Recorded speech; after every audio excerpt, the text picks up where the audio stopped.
naturales. Y lo primero que quiero hacer es agradecerle a la señora embajadora de la República de Polonia, porque ella vino a conversar con nosotros. Tenían el deseo de que esta linda exposición se hiciera aquí en la academia. En principio nos pareció que no cabía, pero ahora nos dimos cuenta de que sí cabía. Logramos ponerla toda, y la idea es que al final de las charlas ustedes tengan la oportunidad de mirarla con algo de tranquilidad. Realmente, señora embajadora, para la academia es un orgullo tenerla aquí y hacer este evento en honor a María Curie, que entre otras cosas, gracias a la lección que nos dio la señora embajadora, el nombre de la científica que estamos honrando es María, porque así es el nombre en polaco, no es María. El María es una degeneración por el hecho de que vivió en Francia, pero el nombre de ella es María, y en todo lo que hemos hecho con relación a esto hemos utilizado el nombre de María. Aprendimos la lección, estamos muy contentos con la presencia de todos ustedes. Aquí hay personas, varios miembros de la Academia Colombiana de Ciencias Exactas, Físicas y Naturales, miembros de otras academias, también hay personas de la Red Colombiana de Mujeres Científicas, profesores de varias universidades de Bogotá. Realmente muy contentos de tener a nuestros conferencistas, las señoras Sonia y Belén. Son las autoras de la exposición. Ellas van a hablar sobre la exposición y harán unas presentaciones de más o menos 25 minutos. A continuación, el doctor Eduardo Posada, miembro de esta academia, presidente de la Asociación Colombiana para el Avance de la Ciencia y físico de profesión, va a hablar sobre la influencia de María Curie en la física. Después el doctor Álvaro Rodríguez Gama, que es médico, miembro de varias academias, entre ellas las de medicina y de la lengua, va a hablar sobre la influencia de María Curie en química y medicina. Después la doctora Ángela Camacho, miembro de esta academia, profesora de la Universidad de los Andes, va a hablar sobre la influencia del trabajo de María Curie en la mujer científica.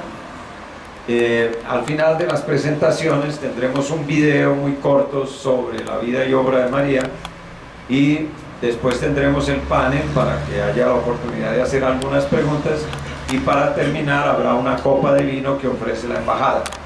Esa es la programación de las próximas 2 horas.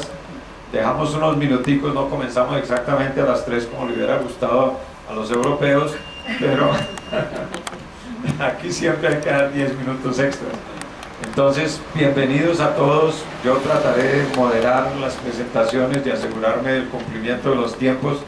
Eso no es fácil, pero a veces se logra, y ellos son todos muy juiciosos, entonces creo que van a cumplir sus tiempos. Entonces, bienvenidos, qué bueno que estén aquí. Muchas gracias a ustedes también que vienen de tan lejos a darnos este lujo de tenerlos aquí, de tener la exposición aquí. Y entonces le doy la palabra a la señora embajadora para que nos dé un saludo.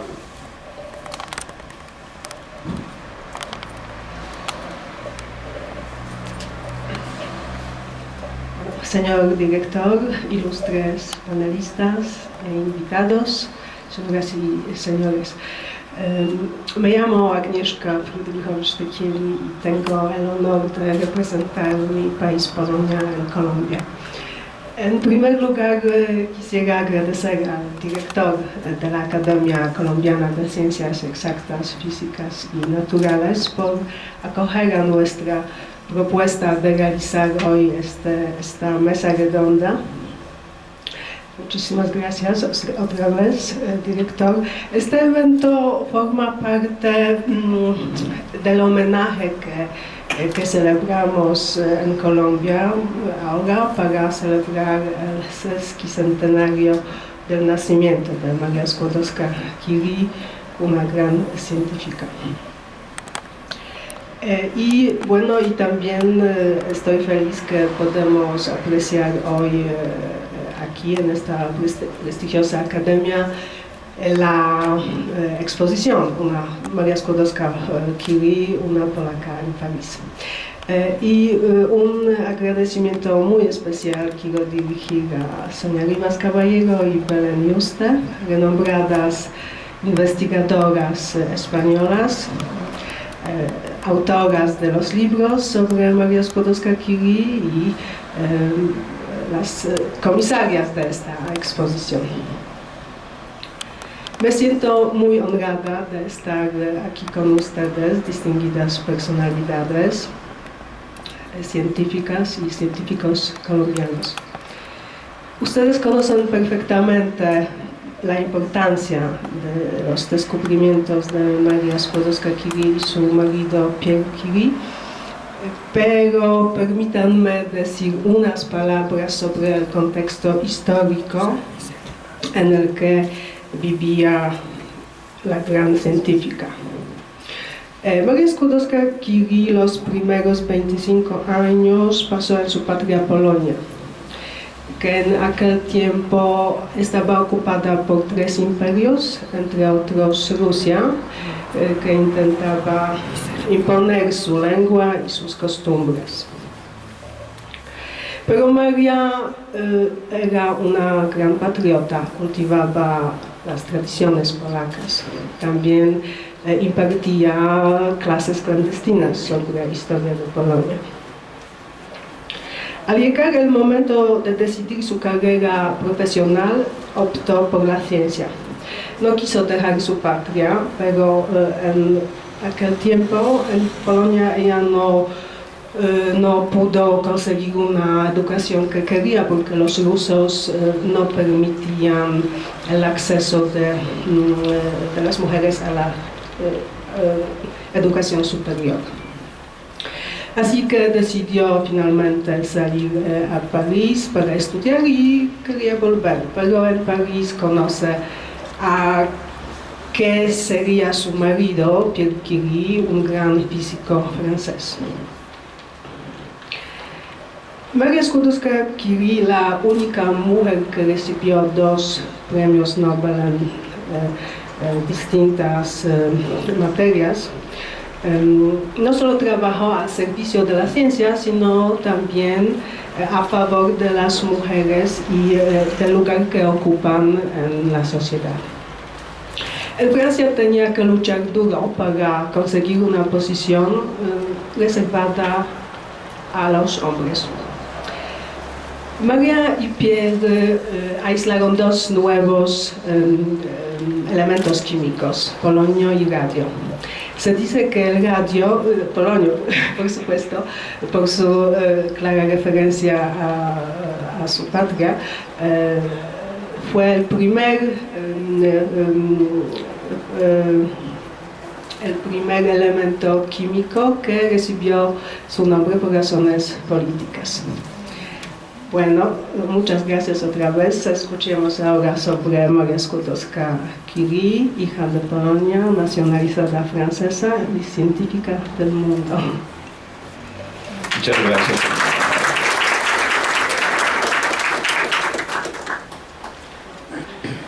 Entonces, le paso el micrófono. Sí, todo. Muy buenas tardes. En primer lugar, Sonia Rivas Caballero y yo queríamos agradecer a la Academia y a su director y a las personas que están aquí el acoger este acto, esta exposición que hemos comisariado con tanto cariño y esta mesa redonda a la que nos han invitado. Y por supuesto a la embajadora de la República de Polonia, que haya contado desde hace ya tiempo con nosotras para que en este año que se ha celebrado el 7 de noviembre, el 150 aniversario del nacimiento de María Skłodowska-Curie, pudiéramos estar aquí en Bogotá presentando la exposición y participando en diferentes conferencias. Y querríamos hacer un breve perfil biográfico de Marie, que como bien ha dicho la embajadora, nace en Polonia, en una Polonia ocupada, el 7 de noviembre de 1867, en una familia de grandes tradiciones nacionalistas, muy patriótica, lo que les había costado las tierras que tenían en posiciones. Varios de sus antepasados habían sido fusilados o deportados a Siberia por esa defensa de la patria. Y Marie nace en un momento en que la ola rusificadora del país era todavía más fuerte y con más impacto, con lo cual esto y las prematuras muertes de su madre y de su hermana mayor marcarían enormemente el carácter tímido, introvertido y la fuerza de voluntad que destacó siempre en María Skłodowska-Curie.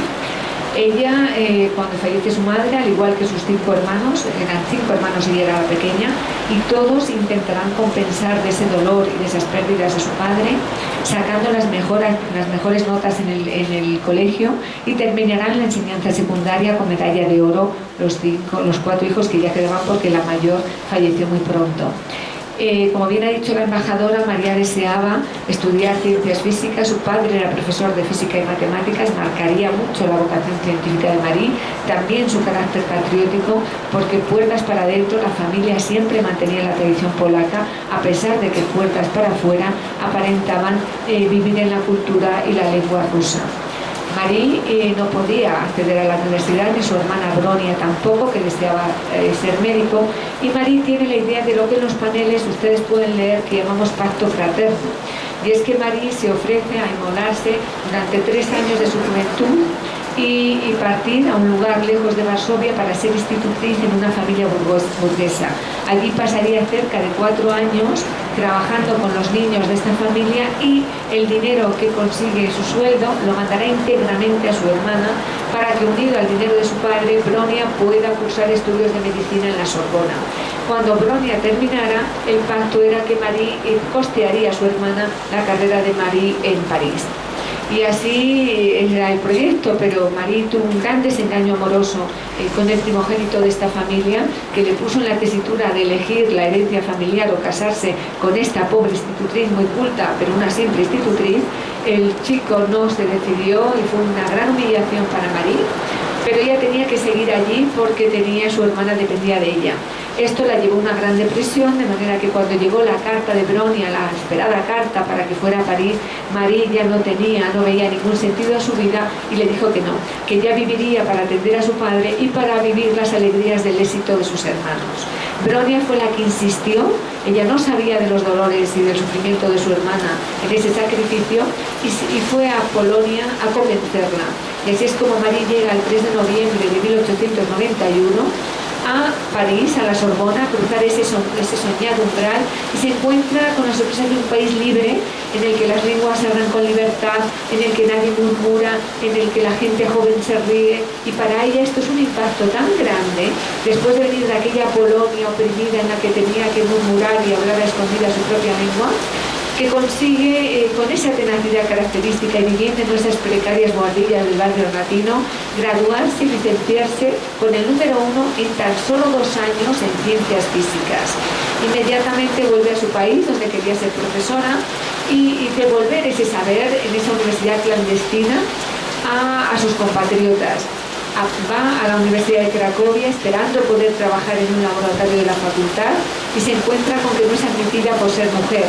Fue un gran disgusto para ella, pero realmente si aquello hubiera sido aceptada, seguramente no estaríamos hablando hoy aquí de Marie como la gran científica que fue.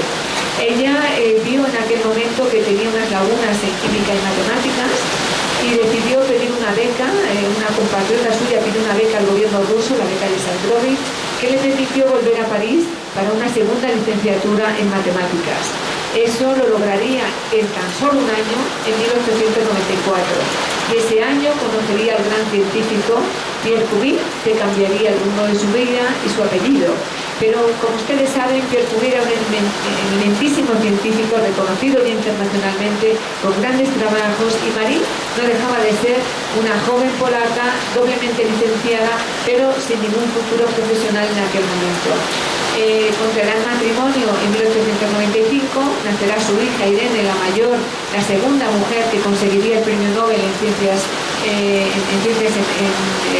Estocolmo, y en 1898 ella decide, junto con Pierre Curie, yo no sé si me están escuchando, intentaré subir un poco más la voz. Me voy a ver si consigo que ustedes me escuchen, no quiero alargarme mucho. Ella consigue, de acuerdo con Pierre Curie, buscar un tema para una tesis y decide dedicarlo a los rayos uránicos que acababa de descubrir el francés Henri Becquerel y que la comunidad científica impactada por los rayos X no había demostrado demasiado interés. Empieza la tesis doctoral en enero de 1898 y el 20 de julio de ese mismo año, ya en la Academia de Ciencias de Francia, ellos firman el comunicado de la hipótesis de un nuevo elemento químico al que quieren denominar polonio, porque María lo que quería era que la comunidad científica estuviera obligada a tener que nombrar a su patria, que estaba borrada del mapa en aquel momento. Y tan solo 6 meses después descubrirán el radio en diciembre de ese mismo año. Es decir, en un año de tesis doctoral descubre 2 nuevos elementos químicos. Pero ustedes saben muy bien que no valen las hipótesis, hay que demostrar el peso atómico, y serían los 4 años de lucha en aquel hangar manejando 8 toneladas de plementa para aislar un decígramo de cloruro de radio, lo que les llevaría a la fama internacional y a conseguir el Premio Nobel de Física en 1903. En 1906 se produce el gran drama de su vida, cuando Pierre es arrollado por un carbonato, muere en el acto, y la vida le pone en la dificilísima tesitura de demostrar al mundo que ella valía tanto con su marido como en solitario a nivel científico, y acallar aquellas voces y aquellas críticas que decían que era el enamoramiento de Pierre el que la había encumbrado a la fama científica. Y conseguirá en 1910 aislar radio puro, radio metálico, por lo que conseguirá el segundo Premio Nobel de Química un año después, en 1911. En este momento, ella se presenta en ese año a la Academia de Ciencias Francesa. Realmente la Academia se divide entre los que defienden la entrada de una mujer y de una extranjera a la Academia y los que consideran que es una usurpación de un sillón que le corresponde a un francés. Es un periodo durísimo en la vida de Marie Curie, que aquí llamamos en los paneles Humillación y Gloria. Perderá por un voto esa campaña, decidirá nunca más presentarse a algún honor que no le concedan, y será la Academia de Medicina francesa la que realmente sufra este duro golpe que tuvo Marie Curie, y en 1922 la nombrará Academia de la Academia de Medicina, siendo la primera academia en el Estado de Francia, la primera académica. En 1922 también María aceptará el único cargo público que tuvo en su vida, el vicepresidente de la Sociedad de Naciones, donde llevará a cabo una eminentísima labor en defensa de las becas de estudio para jóvenes que tengan capacidad intelectual pero no recursos económicos, y también para unir la psicología científica para que investigadores de todo el mundo tengan acceso a los trabajos de los colegas en cualquier parte del mundo. Son 2 de las aportaciones importantes que hizo en la Sociedad de Naciones. Viajó en 2 ocasiones a Estados Unidos para recibir un gramo de radio, el elemento químico que había descubierto pero que no patentó con su marido porque consideraban que pertenecía a la humanidad y que no tenía dinero para comprar. Las mujeres norteamericanas, especialmente las polacas, donaron ese gramo de radio en 1921 a Marie Curie, y en 1929 volverán a donar otro gramo para el Instituto del Radio de Varsovia, porque María Sklodowska jamás olvidó sus raíces polacas y todo lo que conseguía para Francia lo quería para Polonia.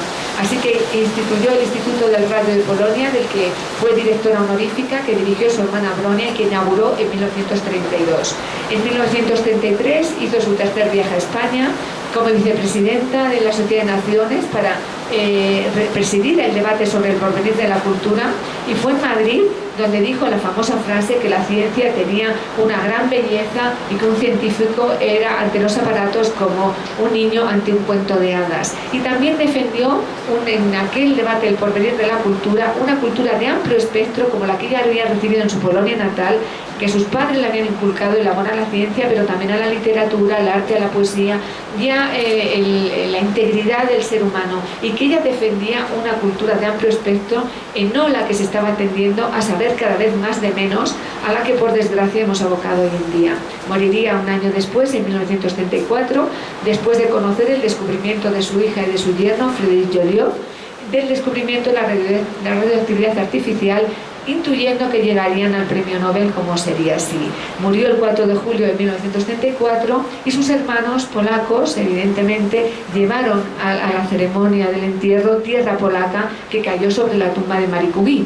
hasta que el 20 de abril de 1995 el presidente Mitterrand reclamaría los restos de Marie Curie para llevarlos al Panteón de Hombres Ilustres, donde los héroes de Francia recibían sepultura, y se convertiría en la primera persona de origen extranjero y la primera mujer que recibe ese honor por méritos propios, y hasta hoy allí recibe realmente la veneración de la gente que le visita, y siempre que acudimos a París nos conmueve ver ramos encintados con la bandera polaca sobre la lápida de María Skłodowska-Curie.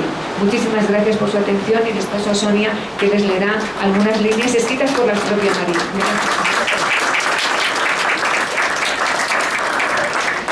Buenas tardes. La verdad es que Marie trabajó 4 años en una situación difícil. Debo decir que nunca había oído a Belén hablar tan alto, porque tiene muy poquita voz. Aquí tienen el hangar, pueden verlo por dentro y por fuera. Mi papel en esta mesa redonda, como decimos en España, es lo que yo quiero es dar voz a la propia Marie. Y voy a leerles unos textos muy breves. No. Bueno, sí, voy a intentarlo de pie, que creo que si no, no me van a oír. Vamos a ver. Empezamos con lo que es la filosofía de vida de María Skłodowska-Curie. No, me arreglo yo, Belén, no te preocupes. Gracias, guapa. Te he puesto por aquí. Una situación un poco difícil, pero bueno, vamos allá. La filosofía de vida de María Skłodowska-Curie.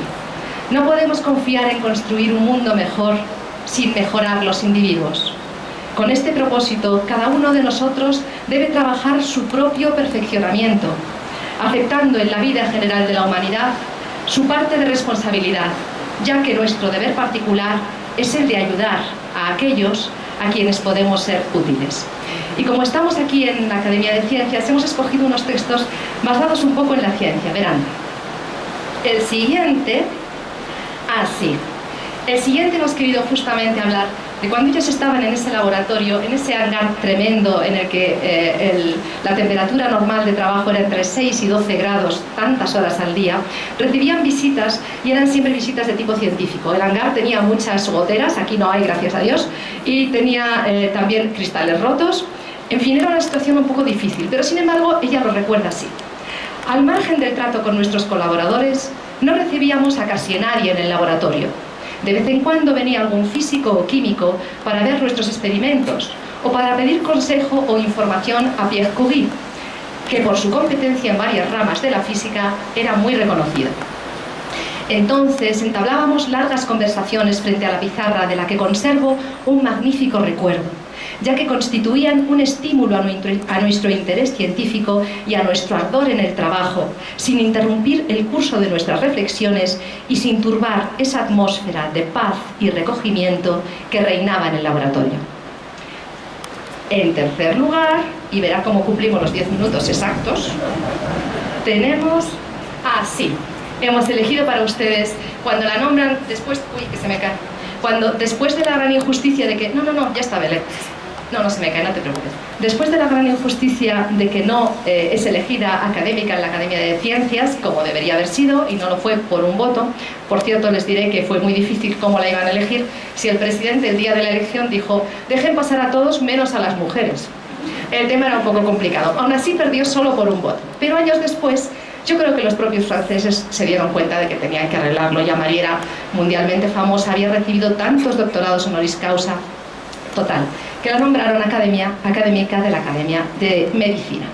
Y el presidente de la Academia dijo lo siguiente: saludamos en usted a la ilustre profesora y a la mujer de corazón que no ha vivido más que para la devoción al trabajo y a la abnegación científica, una patriota que en la guerra como en la paz ha cumplido siempre con su deber.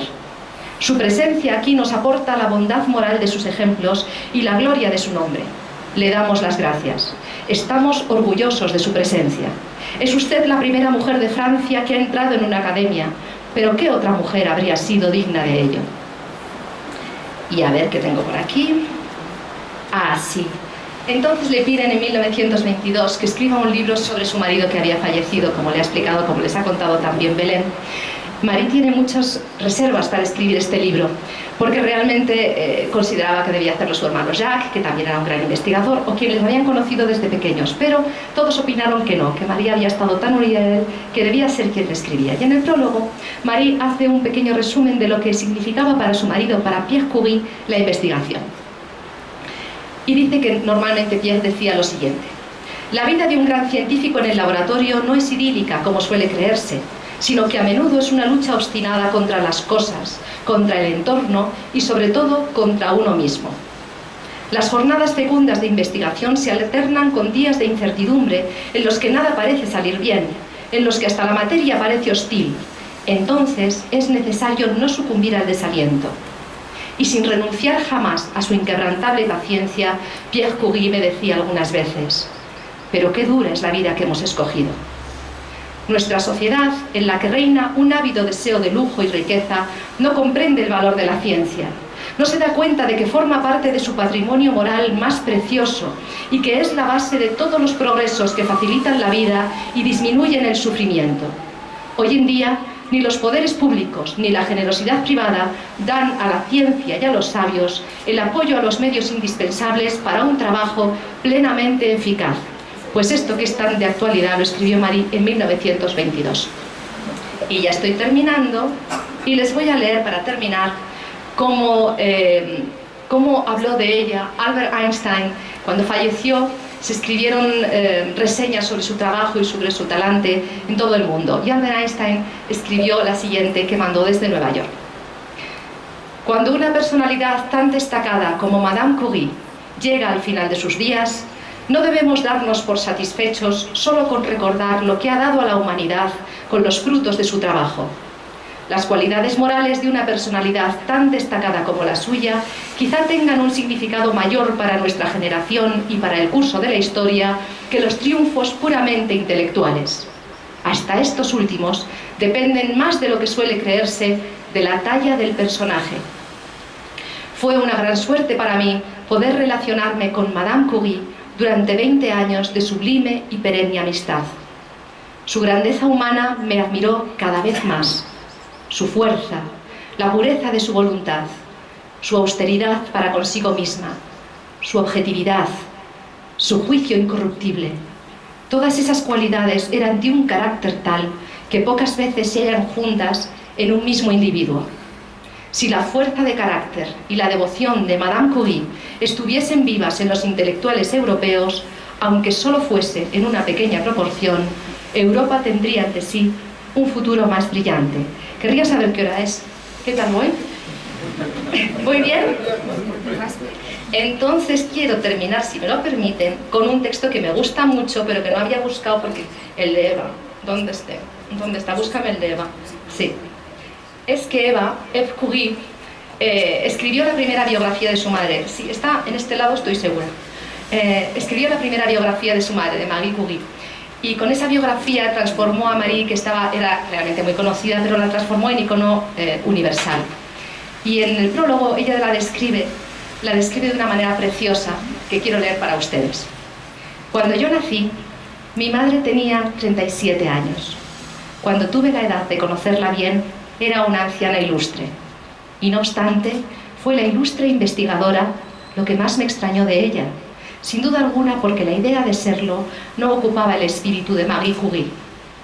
En cambio, me parece haber vivido siempre al lado de la estudiante pobre y soñadora que fue Maria Skłodowska, mucho antes de que yo viniera al mundo. En el instante mismo de su muerte, María seguía pareciéndose a aquella joven. Una tenaz, brillante y larguísima carrera no había logrado engrandecerla, disminuirla, santificarla o envilecerla. En su último día era todavía dulce, obstinada, tímida, curiosa de todas las cosas, como en los tiempos de sus oscuros comienzos. Esta gran persona fue Marie Curie. Gracias.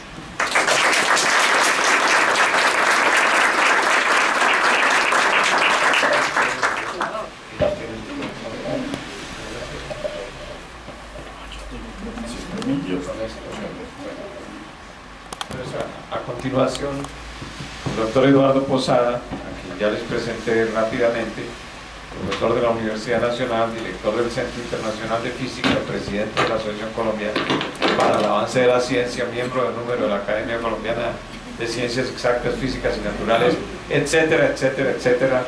Un gran amigo y un excelente académico y profesor universitario.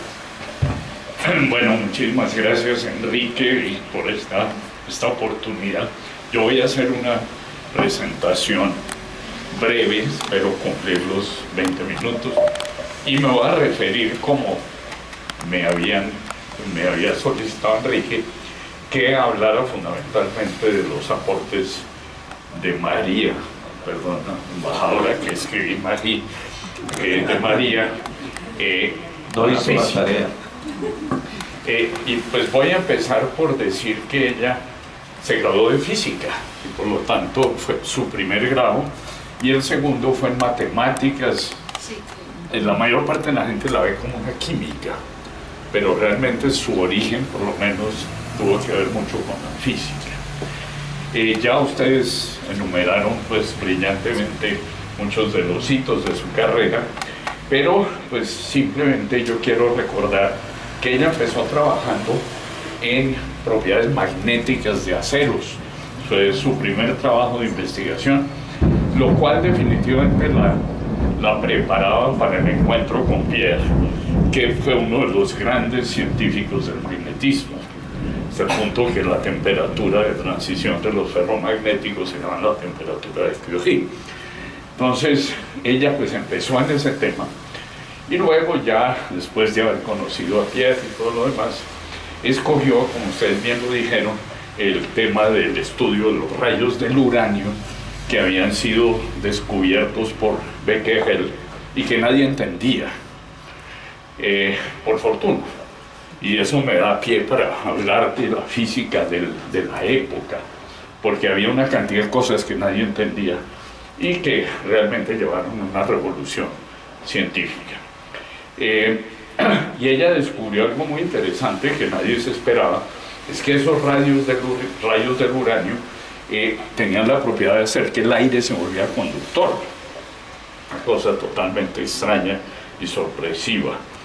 Y para eso ella utilizó un electroscopio que había sido inventado tiempo atrás, pero que su marido y el hermano habían perfeccionado, habían mejorado. Y el electroscopio fue una herramienta valiosísima en todos los trabajos que ella realizó después. Finalmente, en el 98 descubrió, pues de un tremendo trabajo de purificación de la blenda o la pechblenda, descubrió el polonio y posteriormente el radio.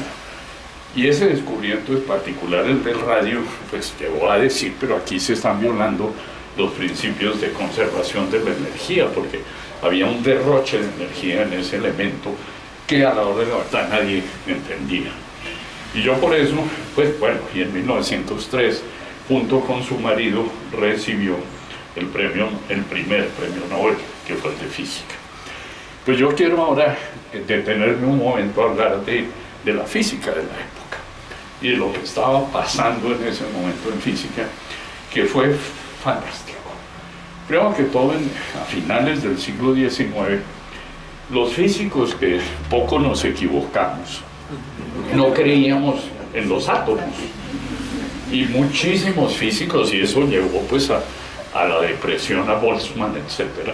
Los ataques, porque él sí creía en los átomos. Pero había muchos físicos que no creían en los átomos. Los químicos sí. Dalton, Avogadro, creían en los átomos. Pero también ellos mismos pensaban que esos átomos, como lo habían dicho los griegos, eran indivisibles, eran la última expresión de la materia cuando yo la divido. También en ese momento, pocos años antes, Hertz acababa de descubrir las ondas electromagnéticas, que es un ejemplo maravilloso de búsqueda de investigación básica. Las ondas habían sido predichas por Maxwell al estudiar sus ecuaciones, pero eso no existía. Y Hertz se puso a buscarlas y las encontró. Un producto de la investigación básica que yo he traído a relucir en el Senado de la República para hacerle ver a los señores congresistas que sin tener investigación básica no tendríamos teléfonos celulares, por ejemplo. Pero bueno, el hecho es que este descubrimiento de Hertz también llevó a otros resultados muy interesantes después. Y hubo realmente los 5 últimos años del siglo XIX fueron fascinantes, una revolución completa, empezando por el descubrimiento de Röntgen de los rayos X en 1895, también por casualidad y un azar, como suele suceder en ciencia, muy bien aprovechado por Röntgen, que se ganó el primer premio Nobel de Física en 1901.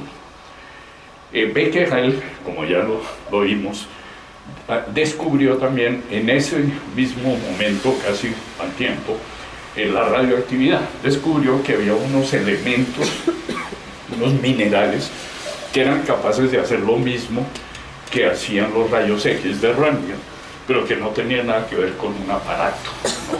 Entonces, otra pregunta. Primero, los rayos X nadie sabía qué eran, empezando por Röntgen, por eso les puso el nombre de X. Y Becquerel, con sus radiaciones, pues tampoco sabía qué era esa historia. A ambos les dieron el premio Nobel, a pesar de que todavía no tenían muchas pistas sobre el tema.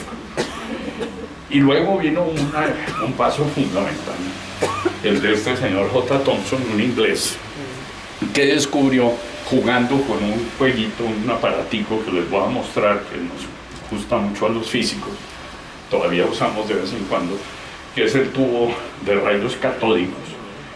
Thomson descubrió el electrón, y eso fue una revolución total, porque pues mostró que los átomos a la hora de la verdad no eran tan indivisibles y que había algo que podían emitir. Fue la primera partícula elemental. Y esa fue una pista muy seria, al igual que el descubrimiento de la radioactividad y los trabajos de María Curie, para replantear toda la hipótesis atómica y para tratar de entender la estructura básica del átomo. Y el aparato era simplemente esto.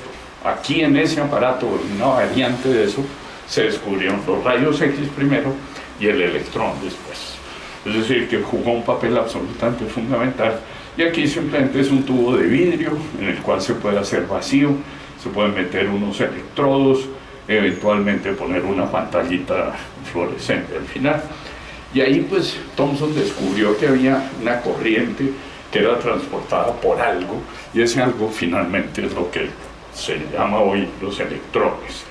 Y además este aparato, cuando estaba prendido, tenía la característica de emitir algo que salía del tubo y que era capaz de velar una película fotográfica que estaba guardada entre un cajón.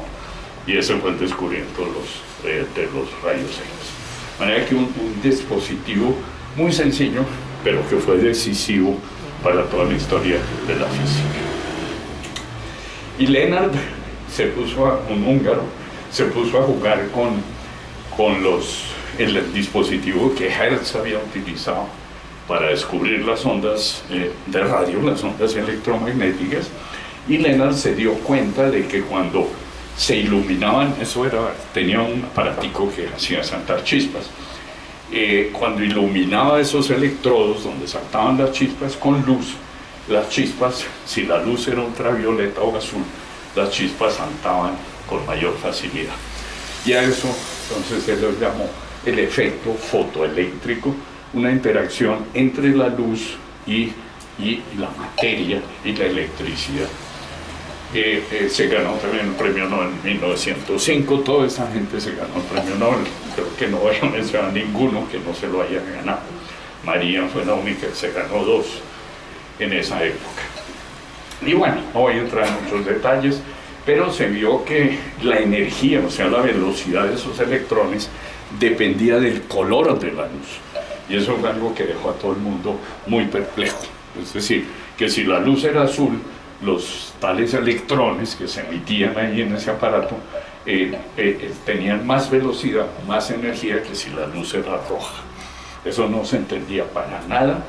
Estamos hablando de comienzos del siglo XX. Y bueno, por otro lado, había unos trabajos muy académicos que se estaban haciendo en la época, que eran los de entender cómo un cuerpo caliente emite luz. Es decir, más académicamente, la radiación del cuerpo negro. Y los físicos teóricos les gusta hacer modelos para describir los experimentos. Entonces se habían hecho experimentos para ver la luz que emite un cuerpo al calentarlo en función de la temperatura, toda esa historia. Y los teóricos, encabezados en este caso por Max Planck, habían tratado de entender, de hacer un modelo que cuadrara con los resultados experimentales. Para eso sirven los teóricos, y los experimentales servimos para confirmar las hipótesis que hacen los físicos teóricos, ¿no? Entonces yo creo que es una simbiosis absolutamente indispensable.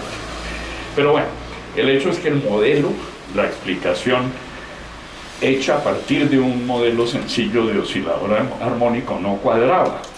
Y entonces la curva experimental es esta que tienen ustedes aquí, y la teórica es esto aquí. Entonces cuadra en un pedacito, pero por aquí no cuadra para nada. Hasta que a Max Planck se le ocurrió ahí como una manera de que esto cuadrara, una expresión para describir todo eso, que implicaba finalmente que la luz, y eso fue la conclusión de todo el trabajo de Planck, que la luz se intercambiaba energía, la energía luminosa se intercambiaba con la materia por paquetes discontinuos y no de manera continua. Lo que se había pensado hasta el momento es que la luz pues era una onda electromagnética, por lo tanto continua, y que interactuaba de manera continua con la materia. Y resulta que para poder cuadrar esa curva experimental con la curva teórica, pues Planck propuso que eso no era cierto y que la luz se intercambiaba por paqueticos con la materia.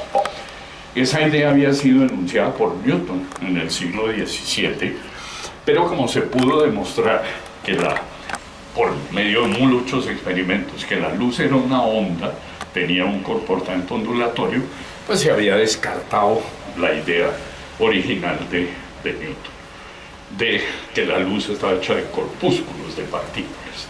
Entonces finalmente, pues, la ecuación que propuso Planck es esta que está aquí.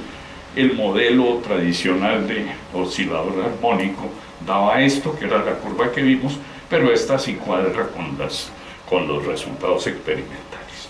Entonces, aquí pues está implícita ya la mecánica cuántica, con la idea de que la luz puede intercambiar energía con el medio, con el entorno, a través de paqueticos. Pero esas ideas que las enunció Planck, como les digo, pues no fueron tenidas en cuenta porque todo el mundo pensaba que la luz era una onda. De manera que aquí pues no trascendió hasta que apareció, bueno, un señor que está por aquí que se llama Einstein y que está allá en la foto precisamente con María Curie, y del cual oímos un texto bellísimo. Pues como les digo, las ideas de Planck no tuvieron mayor acogida y se olvidaron hasta que el señor Einstein dijo, pues esas ideas de Planck combinadas con el efecto fotoeléctrico que nadie podía explicar, pues lo que esto nos lleva es a decir que la luz, no solamente la energía luminosa, no solo se intercambia por paquetes, sino que la luz puede viajar por paquetes. Y eso era volver a las ideas originales de Newton. Pero entonces la cosa era tan contundente y con esa imagen se pudieron explicar una cantidad de cosas que progresivamente la comunidad de los físicos empezó a aceptar esto. Y este fue el punto de partida de la revolución de la mecánica cuántica.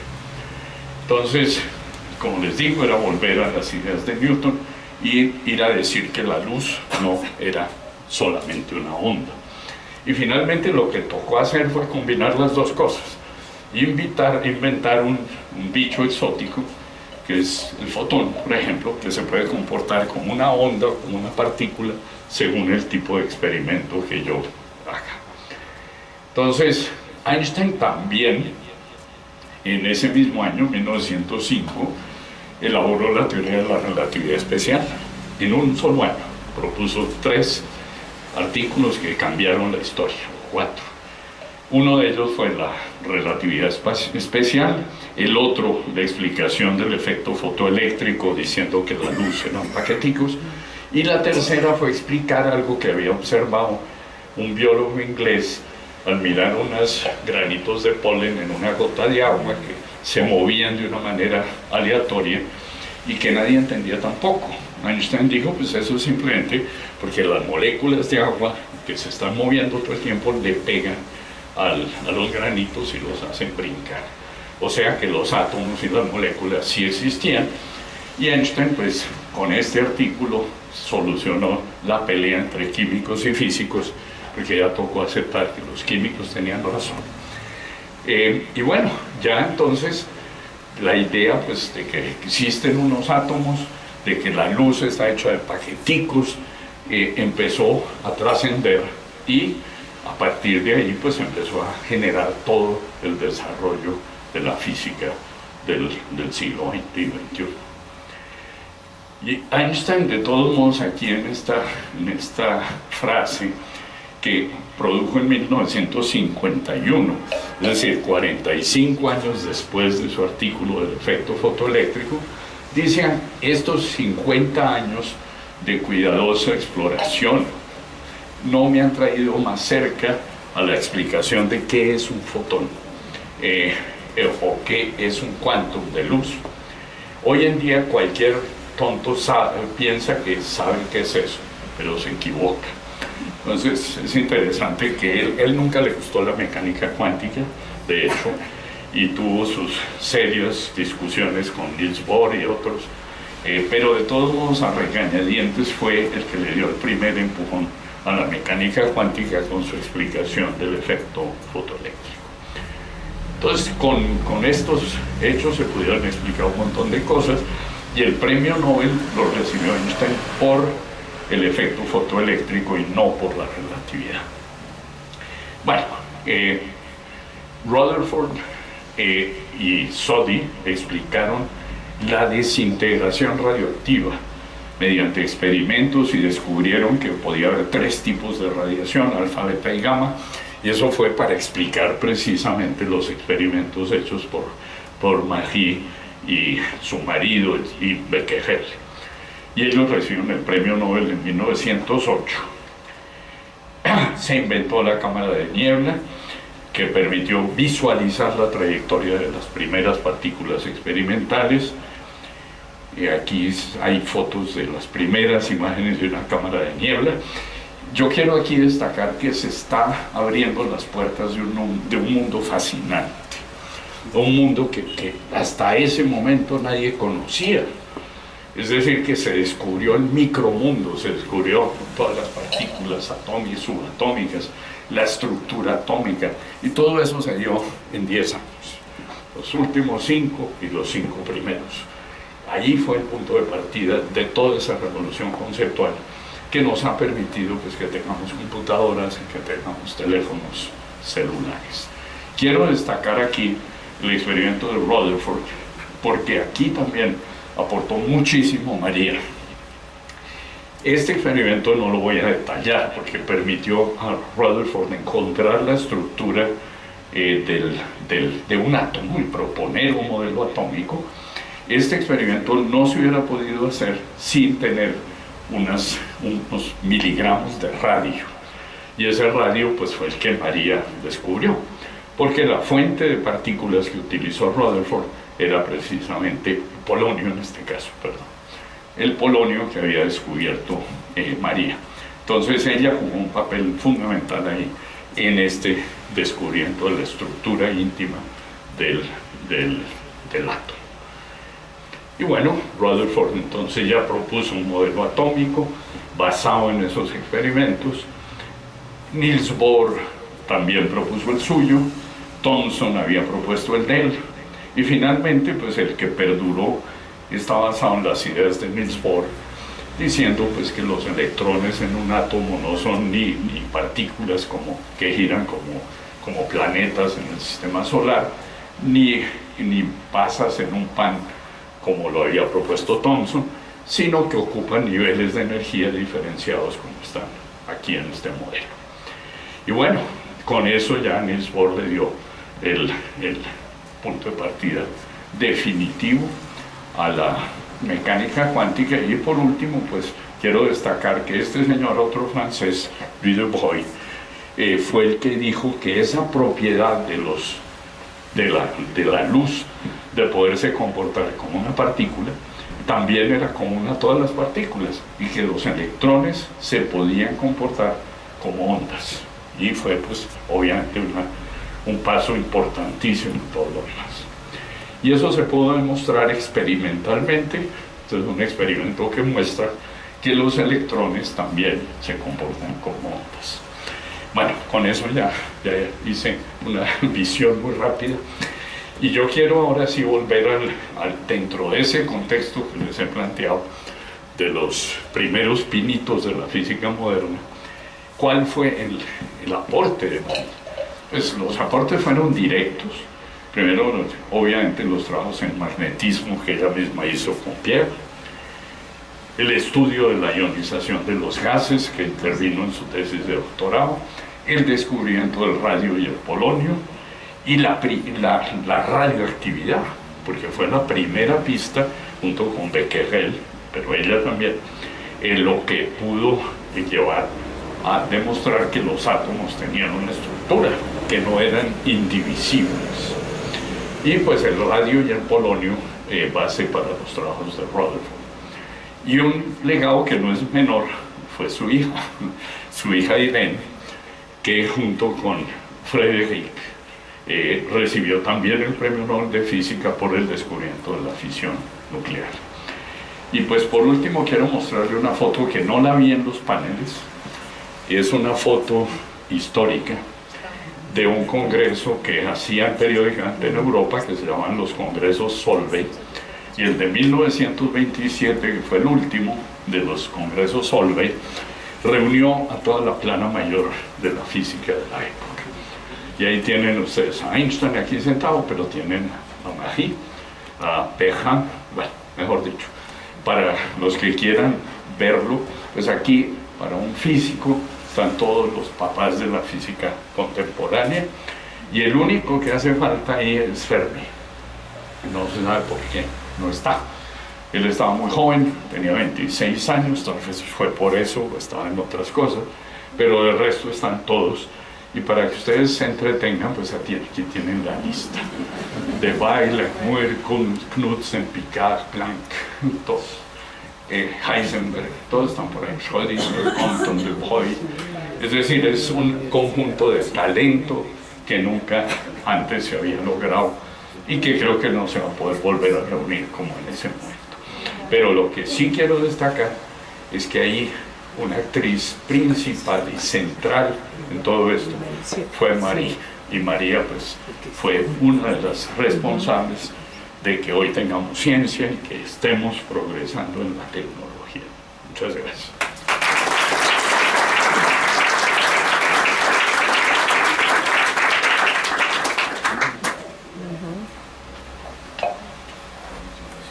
Muchas gracias, Eduardo. Muchas gracias, Eduardo. Muy ilustrativa y sobre todo muy entretenida. Y esa última fotografía, pues realmente yo creo que un grupo como ese es muy difícil de unir en cualquier área de la ciencia. 1927. Hubo varios. Sí, sí, claro, está en los paneles, es el del 11. Sí, hay uno, bueno, el primero. Sí, sí, todos no se han podido poner. A continuación, entonces, el doctor Álvaro Rodríguez Gama, profesor de la Facultad de Medicina de la Universidad Nacional de Colombia, miembro de la Academia de Medicina, miembro de la Academia Colombiana de la Lengua y un gran amigo de esta academia, autor de un libro muy reciente sobre los premios Nobel de Química y con la intención, según entiendo, de escribir un libro sobre todos los premios Nobel, y en eso está trabajando.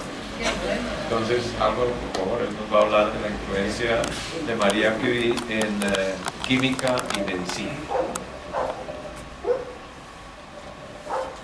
Muchas gracias, maestro Enrique. Antes de entrar en el tema de la mujer en la medicina y los premios Nobel, pues, bien, gracias, muy gentil. Yo quiero mencionar, en términos generales, la situación de la mujer frente a la cultura y frente a la ciencia. En este momento, el maestro Eduardo nos muestra una reunión de 1927, en el cual dentro de un grupo numeroso de científicos solo hay una mujer. Pero esto ha cambiado fundamentalmente. Estaba contando las personas que estamos aquí en este momento y hay 36 mujeres y 28 hombres. Así que la situación realmente ha cambiado. Y ha cambiado para bien porque la mujer entonces tiene esa capacidad de la curiosidad, del detalle, del trabajo ético y de la constancia, y eso permite una acción muy interesante dentro de la ciencia, mas no en todas partes, porque resulta que tenemos nosotros, pensaba yo esta mañana en un trabajo que estoy haciendo sobre la Iglesia Católica, sobre los dignatarios de la Iglesia Católica. Pues resulta que les cuento que ha habido 264 papas. En algún momento se habló de que hubo una papisa, pero eso jamás se comprobó. En la actualidad hay 224 cardenales, todos hombres. Hay 5.305 obispos, todos hombres. Hay 455.000 sacerdotes en el mundo, todos hombres, y 55.000 diáconos. Así que hay áreas en las cuales la mujer todavía no tiene figuración, no tiene representación. Pero estamos hablando de cambio, estamos hablando de procesos.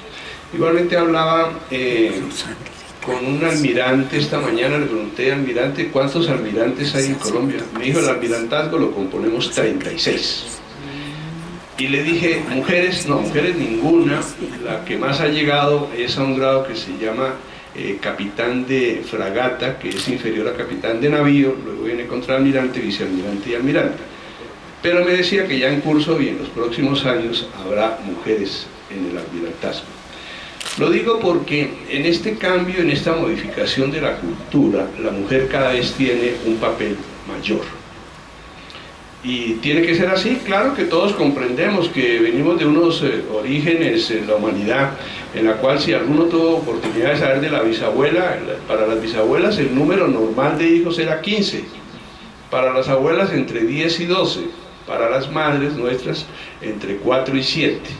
También ahora tienen entonces una mayor posibilidad de dedicar tiempo a aspectos diferentes a la crianza. Pero si la historia no fuera así, no existiríamos. Entonces, en cuanto al punto que quiero mencionar hoy es el de los premios Nobel. Los premios Nobel son los galardones más reconocidos en la ciencia, los más representativos, y a pesar de que hay miles de galardones y de reconocimientos y de medallas y de escudos en la ciencia y en la cultura, ninguno tiene el reconocimiento de los premios Nobel. En lo que he estado estudiando para comentar hoy aquí, encontré que hay 49 mujeres que son premios Nobel. De física son 2, de economía 1, de química 4, de medicina 12, de literatura 14 y de la paz 16. Cada vez se espera, con el acceso que está ocurriendo en el mundo de la mujer a la cultura, a la alfabetización, a los colegios, a las universidades, a los posgrados y a la investigación, que el número de mujeres científicas sea mayor y mejor, lo cual es absolutamente comprensible y es lo que está ocurriendo. Quiero mencionarles un poco de quiénes son estas mujeres premios Nobel rápidamente para que tengamos entonces una visión al respecto. Mujeres importantes en la ciencia, aquí están, no premios Nobel, antes está Hipatía de Alejandría, famosísima matemática y astrónoma, pero esto estamos hablando del siglo IV, y resulta que era tan importante que las mujeres, una mujer que llegara a semejante conocimiento, eso era intolerable, y finalmente murió pues prácticamente lapidada por los hombres que no toleraban que hubiese una mujer tan inteligente. Otra famosa, Rosalind Franklin, que ustedes saben que fue la predecesora del descubrimiento de la doble hélice del ADN, que tampoco tuvo un reconocimiento claro de su labor. Otra muy importante, Susan Bell, ella descubrió los pulsares. Resulta que en una época comenzaron los astrónomos a creer que nos estaban enviando señales extraterrestres, puesto que estaban llegando una serie de ondas que aparecían periódicamente y se entendían que era que nos estaban enviando señales.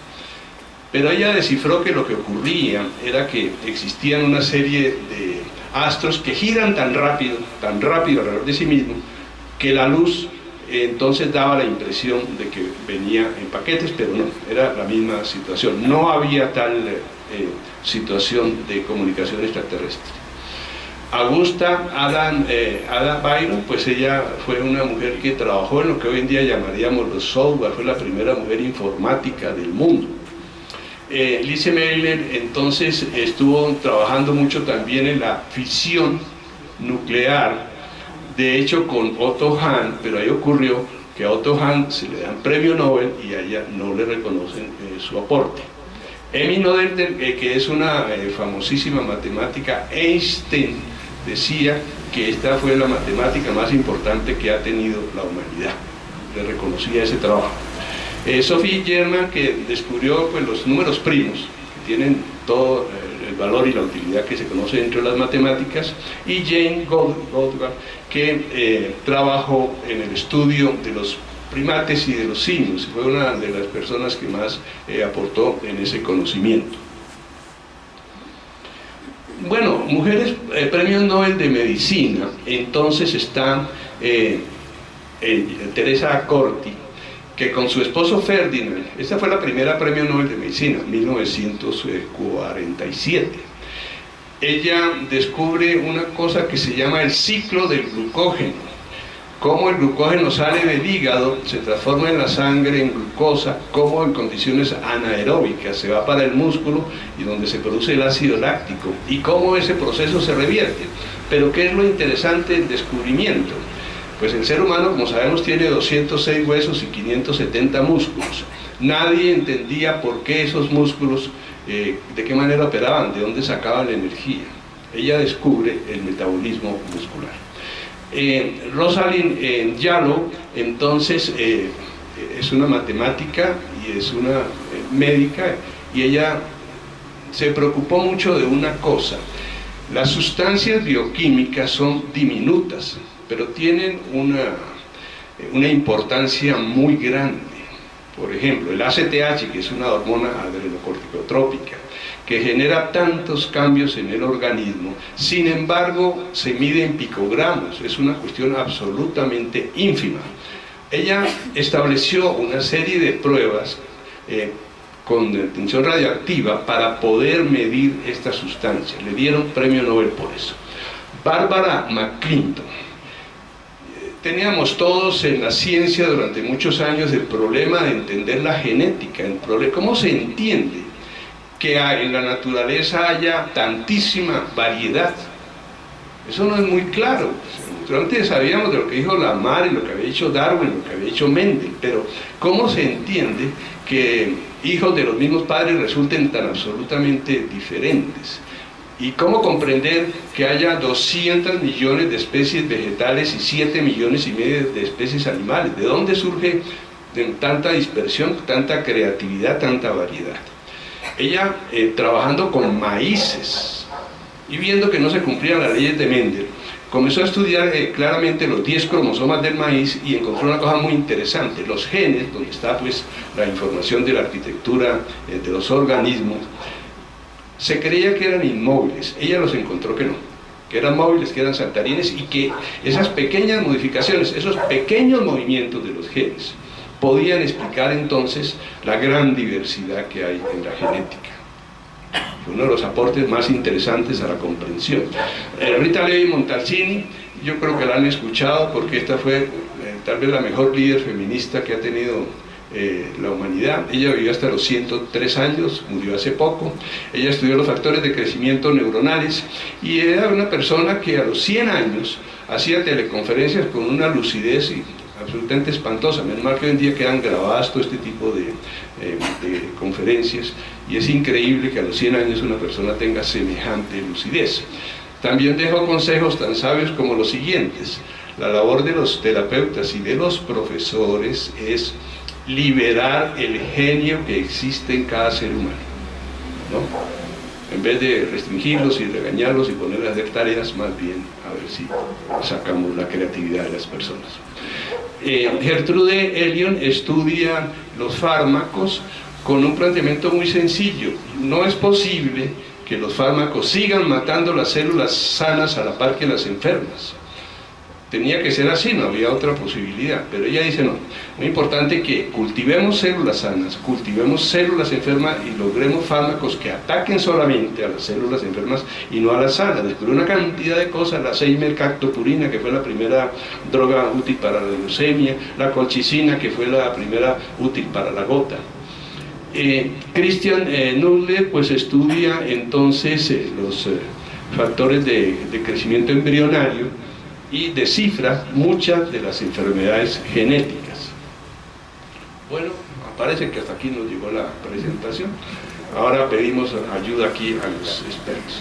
Pero antes, perdón un instante, porque quiero hablar de Linda Buck, otra premio Nobel de medicina.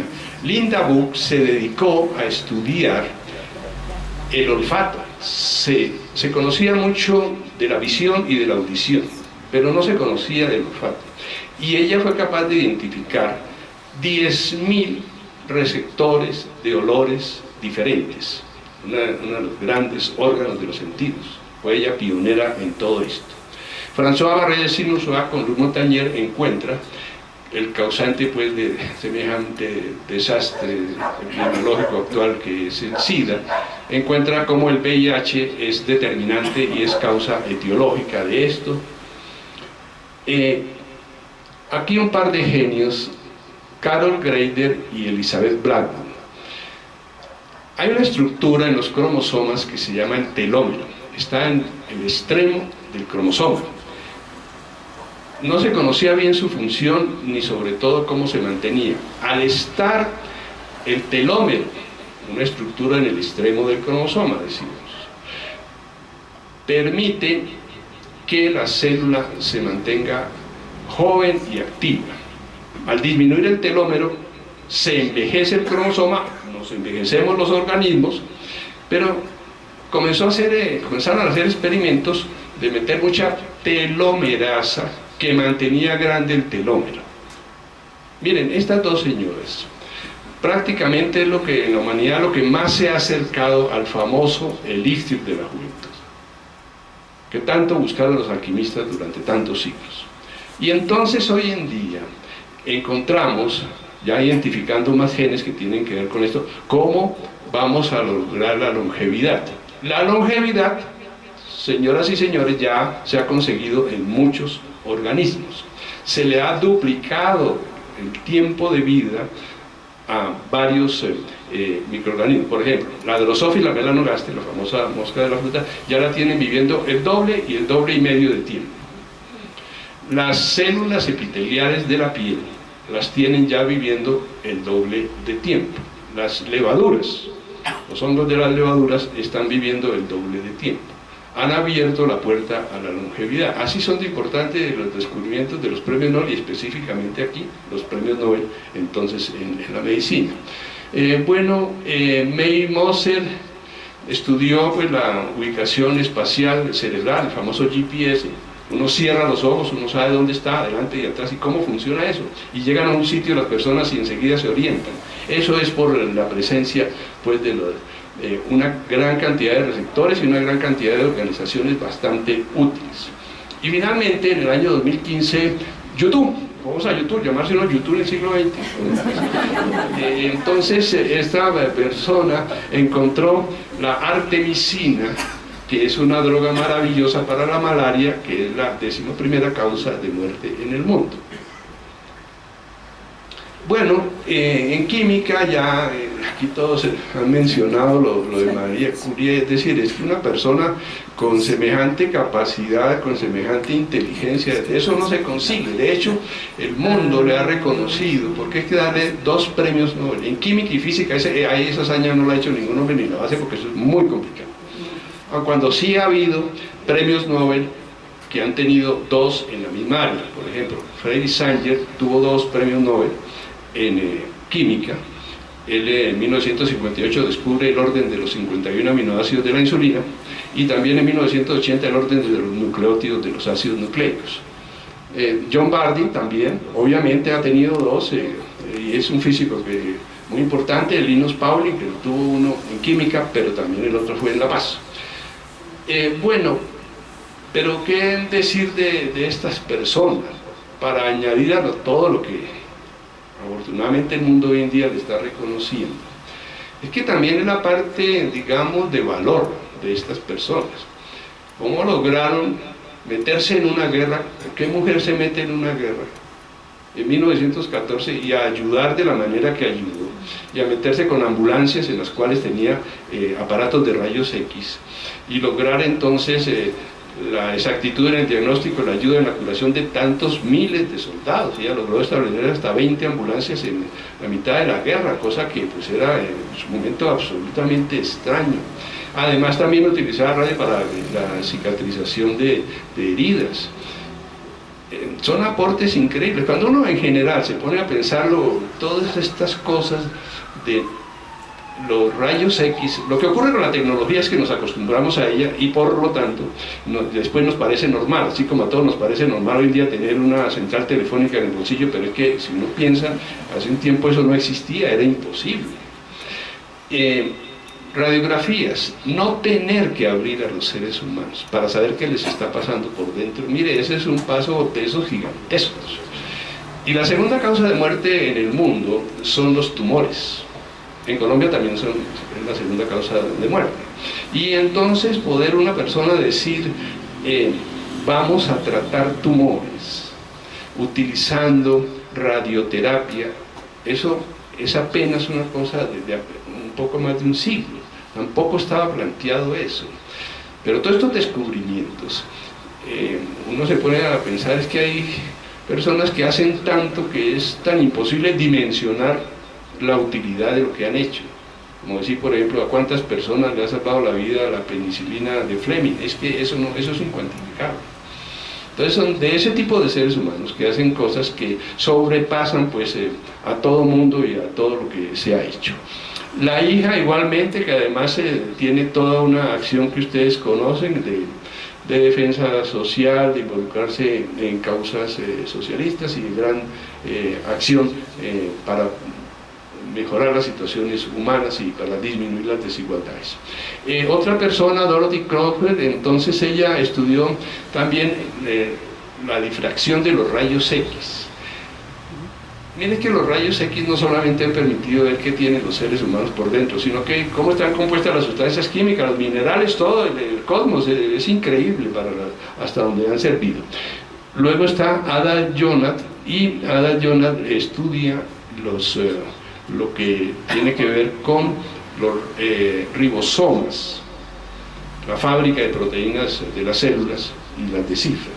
En física quiero mencionar nuevamente, claro, María, pero es que las dos son polacas y las dos se llaman María, las dos premios Nobel de medicina, de física, ambas Marías y ambas polacas. Y María Mayer lo que hace es describir cómo son las capas de los núcleos atómicos, otro extraordinario aporte.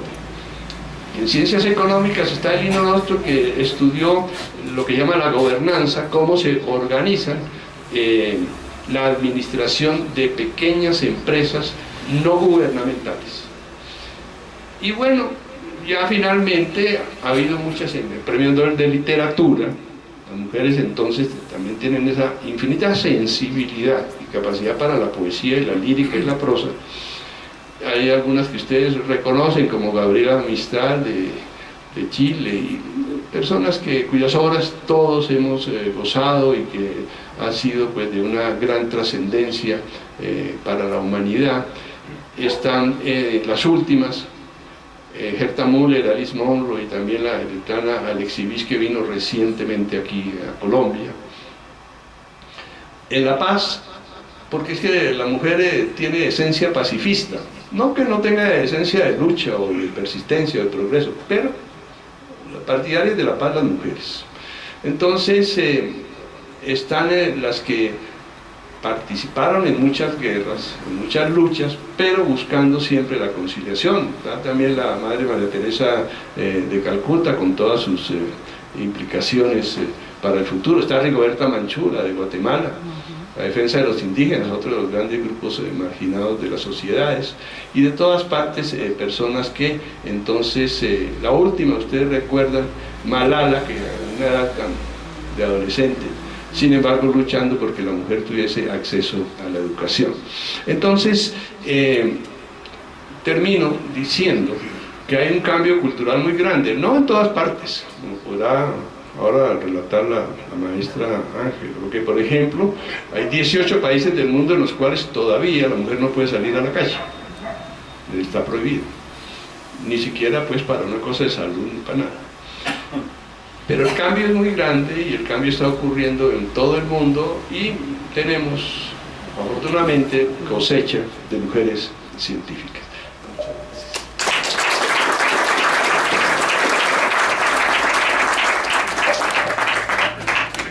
20 minutos de examen. Sí, perfecto. 20 minutos, qué maravilla, qué panelistas los que me traje.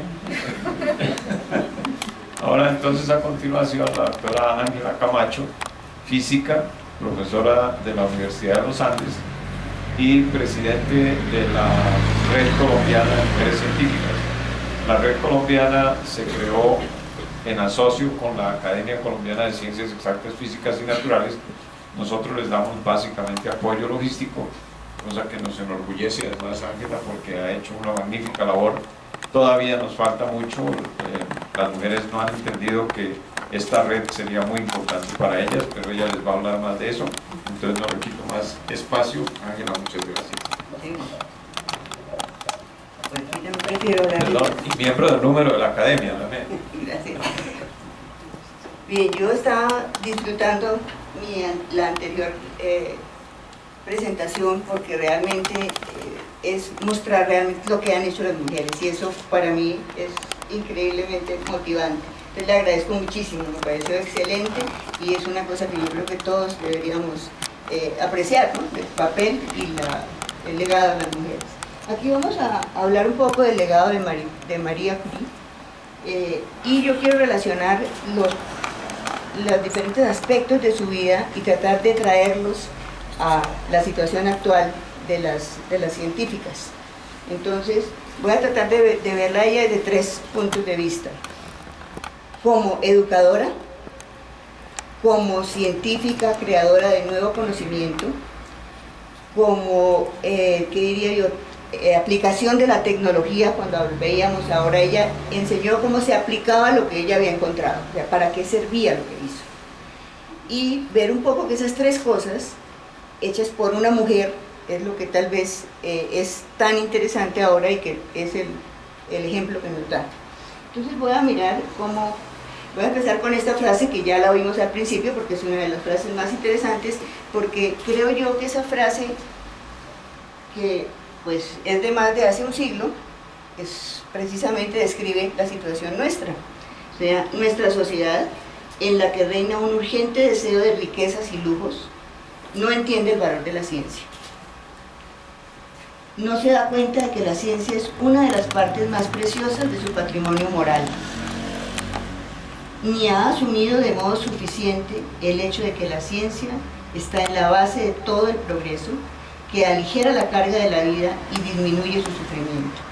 Esto pues resume todo y me parece que de verdad el mensaje es bien claro y bien contundente porque esa es la situación que nosotros tenemos. O sea, no tenemos por qué imaginarnos que eso fue hace un siglo, eso lo vivimos nosotros.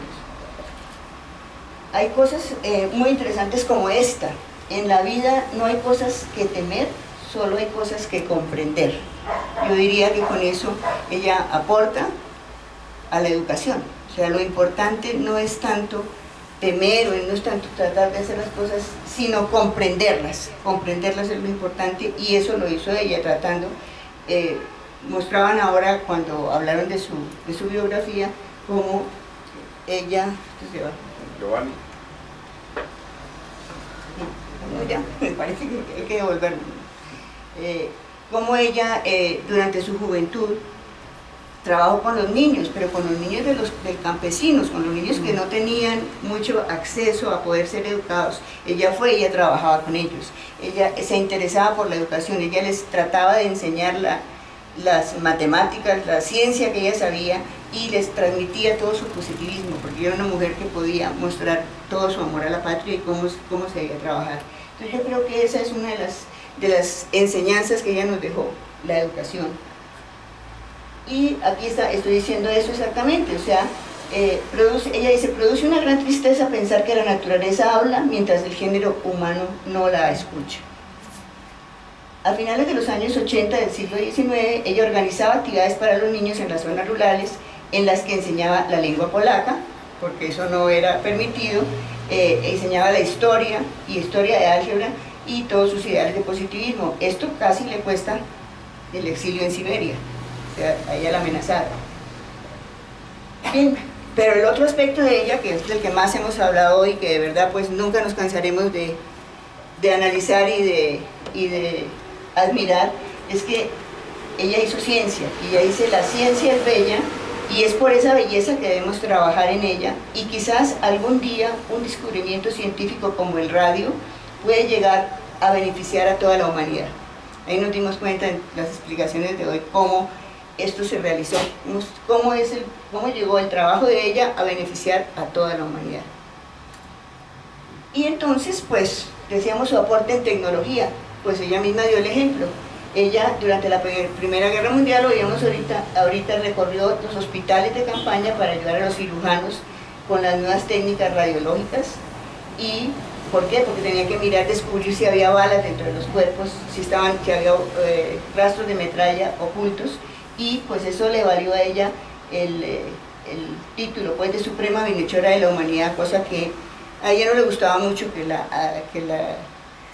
adularan de esa manera, pero pues en realidad es un ejemplo muy claro de que la ciencia se hace, pero se hace para aplicarla, ¿sí? Y para llevarla a la sociedad. Y ella mujer sobre todo, entonces como mujer, pues su primera clase en la universidad fue, nos podemos imaginar lo que sentían los estudiantes de la Sorbona cuando vieron a la primera mujer entrar a dictar una clase. Nunca había una mujer dictado una clase allá. Y hacía 650 años que eso no sucedía. Ella es, por otro lado, el ejemplo de una científica con un gran sentido social. Tuvo 2 premios Nobel en 2 áreas diferentes, en química y en física, y de eso podíamos contar cuántos hay. No hay 3 personas con 2 premios Nobel y con 2 en diferentes áreas. Ella fue la única mujer.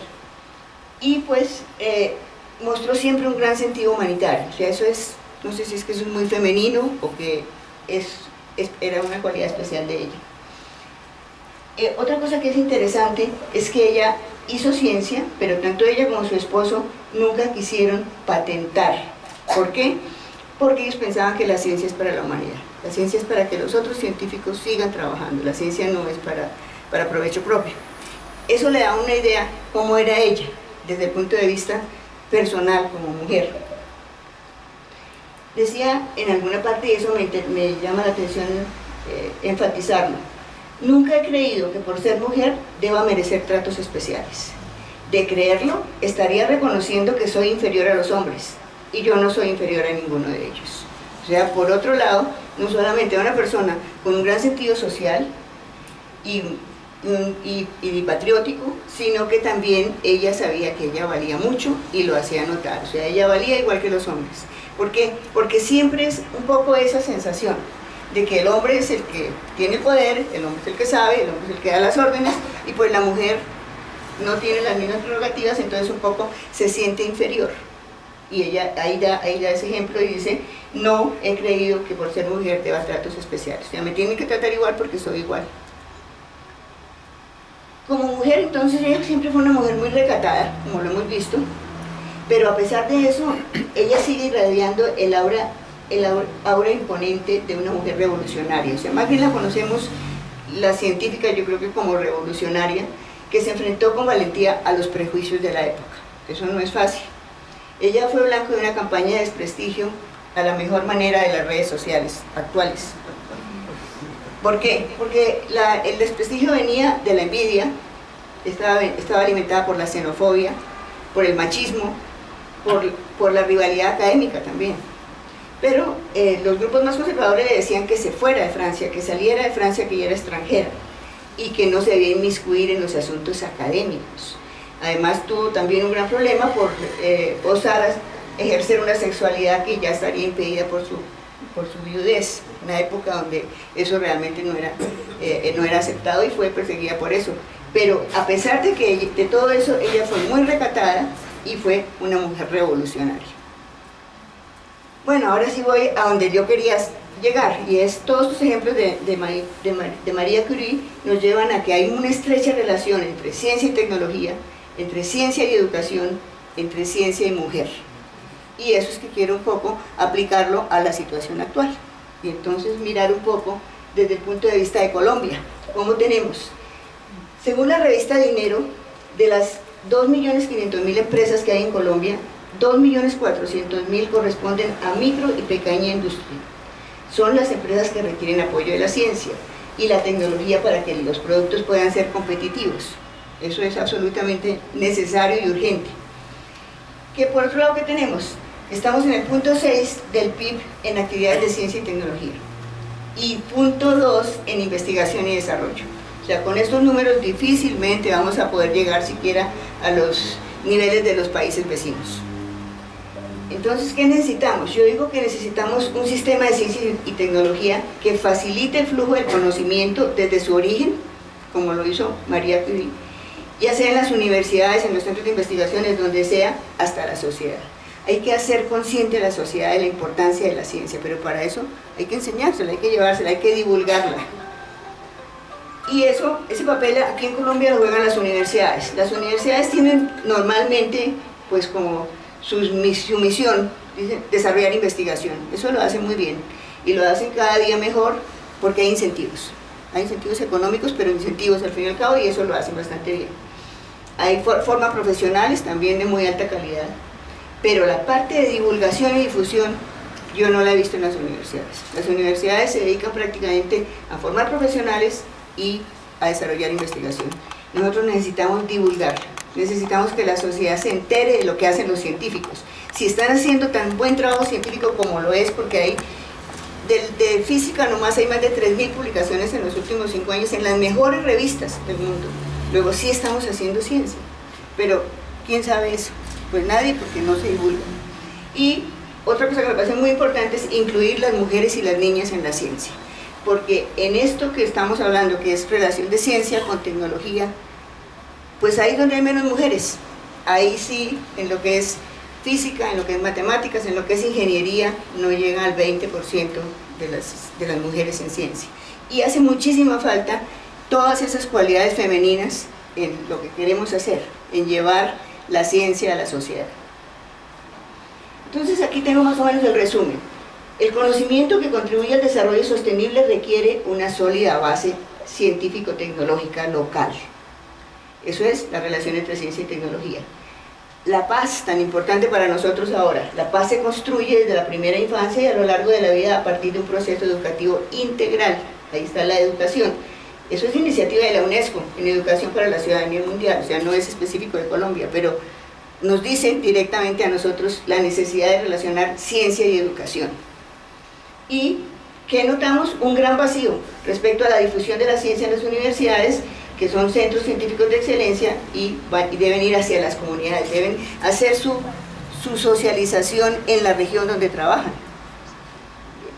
Entonces, las ciencias básicas, que sería la base, y estoy haciéndole mucho énfasis a las ciencias básicas, porque efectivamente en estas ciencias es donde se nota, eso se conoce actualmente como STEM, ciencia, tecnología, matemáticas, ingeniería y matemáticas, donde hay menos mujeres y donde necesitamos seguir desarrollando la investigación, pero preparar muy buenos profesores, aumentar las capacidades de docencia y entrenar las niñas y las mujeres. Eso necesitamos hacerlo desde STEM. Hay muchas actividades ahora en esa dirección, pero es muy importante que se considere eso como un factor importante para el desarrollo del país. Si queremos desarrollar el país, tenemos que pasar por ahí.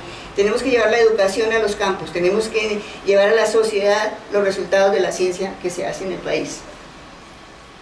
Aquí un poquito de por qué pasó en Colombia lo que pasó. El conflicto en Colombia se generó en gran medida a partir de la desigualdad de recursos, en especial de educación y economía entre el campo y las ciudades. Las universidades deben ser centros de construcción y fortalecimiento de las comunidades que las rodean a través de programas de difusión científica. Entonces, ¿qué se necesita? Bueno, de todo, pero digamos que básicamente se necesita biotecnología y nanotecnología. Y eso quiere decir solucionar problemas de enfermedades tropicales, trabajar en producción agrícola, en el cambio climático, en nuevas formas de energía. Eso es urgente.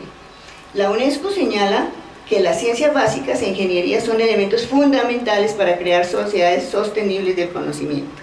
Por eso hago énfasis en ciencias básicas, sin querer demeritar las ciencias sociales, que efectivamente son muy importantes y tienen que ser tenidas en cuenta. Unos datos de Colombia así rápidamente. Va uno al observatorio y pregunta cuántos jóvenes científicos hay en las universidades y cómo está distribuido eso entre hombres y mujeres. Jóvenes científicos, jóvenes investigadores se llaman, son estudiantes de pregrado que de alguna manera pueden trabajar en los laboratorios y Colciencias les ayuda pues con una tipo beca. Y lo que nos llama la atención es que desde el 2006 hasta el 2015, todos los años, a medida que pues, ha subido, en 2012 fue más y luego bajó, pero siempre hay más mujeres que hombres en los laboratorios de ciencia. Siempre hay mujeres que hombres, pero ¿qué mujeres? Pues las que están en pregrado. Las jóvenes científicas sí se interesan por la ciencia, diría yo, así leería yo este gráfico. Pero vamos a mirar las becas de doctorado. Cuando vamos a mirar las becas de doctorado, pues es al contrario, ¿no? Las columnas negras son las de cuántas mujeres reciben beca de doctorado y las moradas cuántos hombres. Y en muchos casos, pues casi lo duplican. Entonces, eso es un tema de investigación para investigarlo con las científicas sociales. ¿Cómo entendemos que habiendo tantas jóvenes científicas, con capacidad de ser científica porque están apenas en el pregrado, luego al doctorado no lleguen ni la mitad? ¿Qué pasó? Algo tiene que pasar ahí. O ellas se desilusionan de la ciencia y se retiran, o tal vez hay criterios para escoger las becas que de alguna manera dejan de lado a la mujer. No sabemos, pero es digno de pensarlo. Otra cosa que me preocupa muchísimo es el gráfico que se ve aquí muy claro del número de investigadores activos en Colombia desde el 2006 al 2015. Entonces, creo que no necesito comentarlo.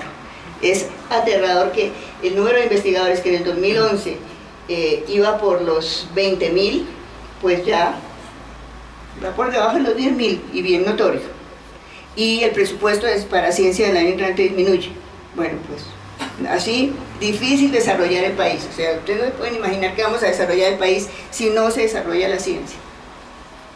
Y pues cómo están distribuidos desde el punto, en este momento los científicos, los investigadores en Colombia, según las categorías. Entonces las columnas de la derecha es de hombres y la más alta pues son los investigadores junior. Hay muchos investigadores junior. Luego la morada que sigue es de los investigadores asociados, la negra de los investigadores senior y la última de acá es investigadores eméritos, hombres. Y las columnitas de acá de las mujeres. Eso todas llegan más o menos a la mitad.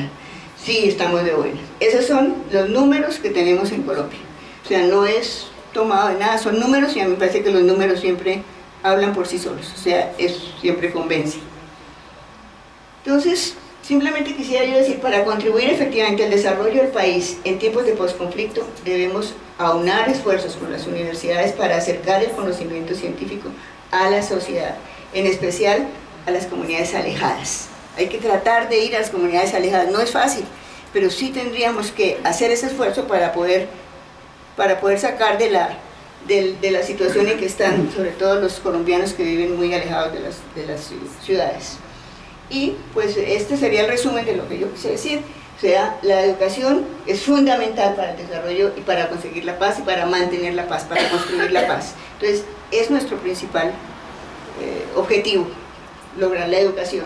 Pero esa educación seguramente la van a dar muy bien si tenemos en cuenta que el rol de las mujeres en el postconflicto es muy importante, pero no como víctimas. Las mujeres en el posconflicto son visibilizadas como víctimas.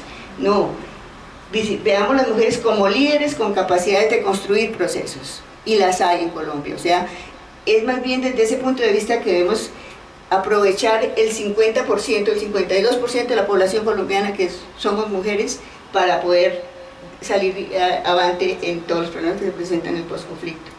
¿Qué debemos hacer? Yo creo que alianzas entre todos los actores del sistema de ciencia, tecnología e innovación. Hay muchos y tendríamos que unirnos. El profesor Borrero, se llama Camilo Borrero, de la Universidad Nacional, decía esto, que me parece que con eso nos queda claro. Para lograr la paz, nadie debe trabajar solo, todo el mundo debe trabajar en red. Y con esto, pues, termino. Muchas gracias.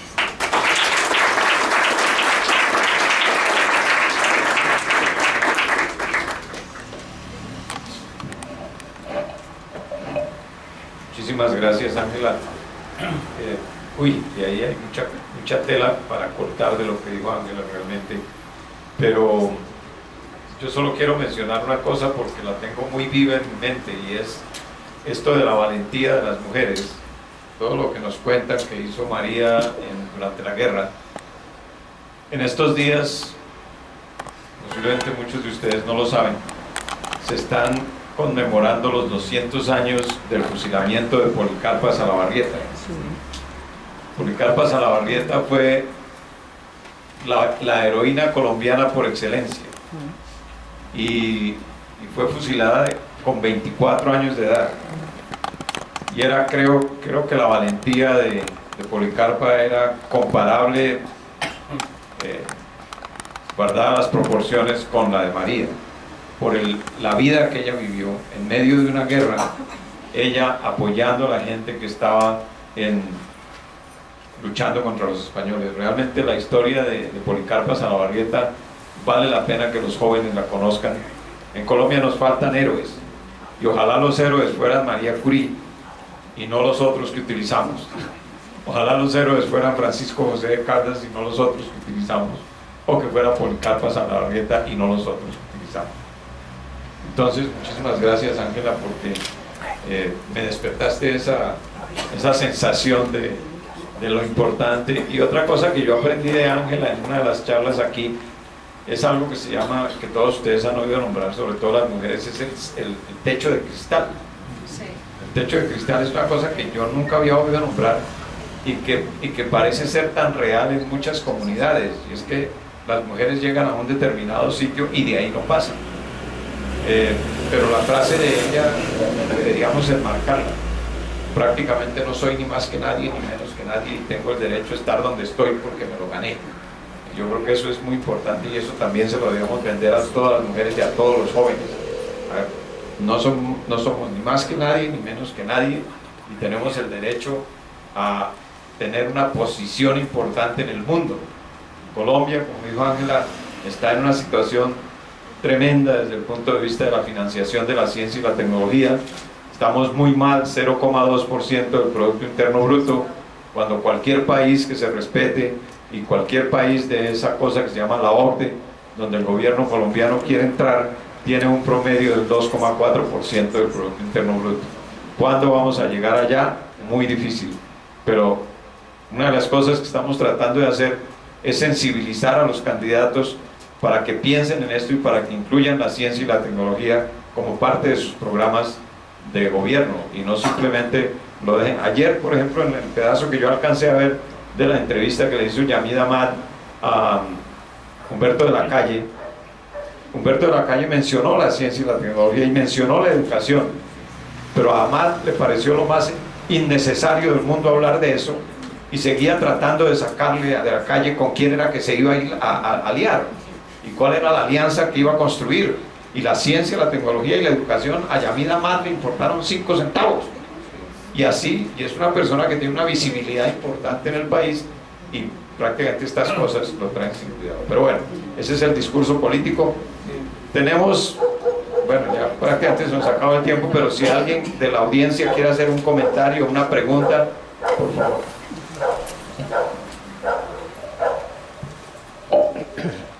Bueno, hemos hablado mucho de Marie Curie-Skłodowska como científica.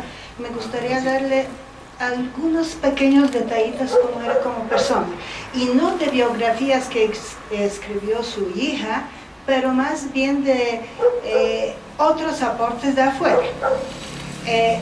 Me parece también que hay unos puntos muy importantes en la vida de ella que refleja su actitud hacia la vida. Por ejemplo, uno de los puntos importantes era todos los amigos que eran muy pobres cuando se casaron, toda la plata que recogieron los amigos para su regalo de boda, invirtieron en 2 bicicletas para recorrer la Francia y conocer la naturaleza. Eso me parece como una cosa súper importante. Otra cosa que ella siempre se vestía casi en los mismos vestidos, mismos zapatos, no le importaba nada, digamos, de lujos, de cosas. Hay algunas, la primer premio de Nobel, le quisieron embolatar. No lo postularon para este premio, solo postularon los 2 hombres. Si no fue porque Pierre se opuso y dijo si no, él no recibía este premio, no le incluyen el primer premio de Nobel. ¿Sí? Es otra cosa. Por ejemplo, hay unas cosas interesantes que en su biografía Arthur Rubinstein, que era bastante amigo con su hija menor, escribe, su hija menor, Marie era bastante fundamentalista en ciencia. Ella pensaba que no hay cosa mejor que física y química y estas cosas, otras cosas no le interesaban. Para él no le gustaba mucho que su hija menor quiso ser pianista.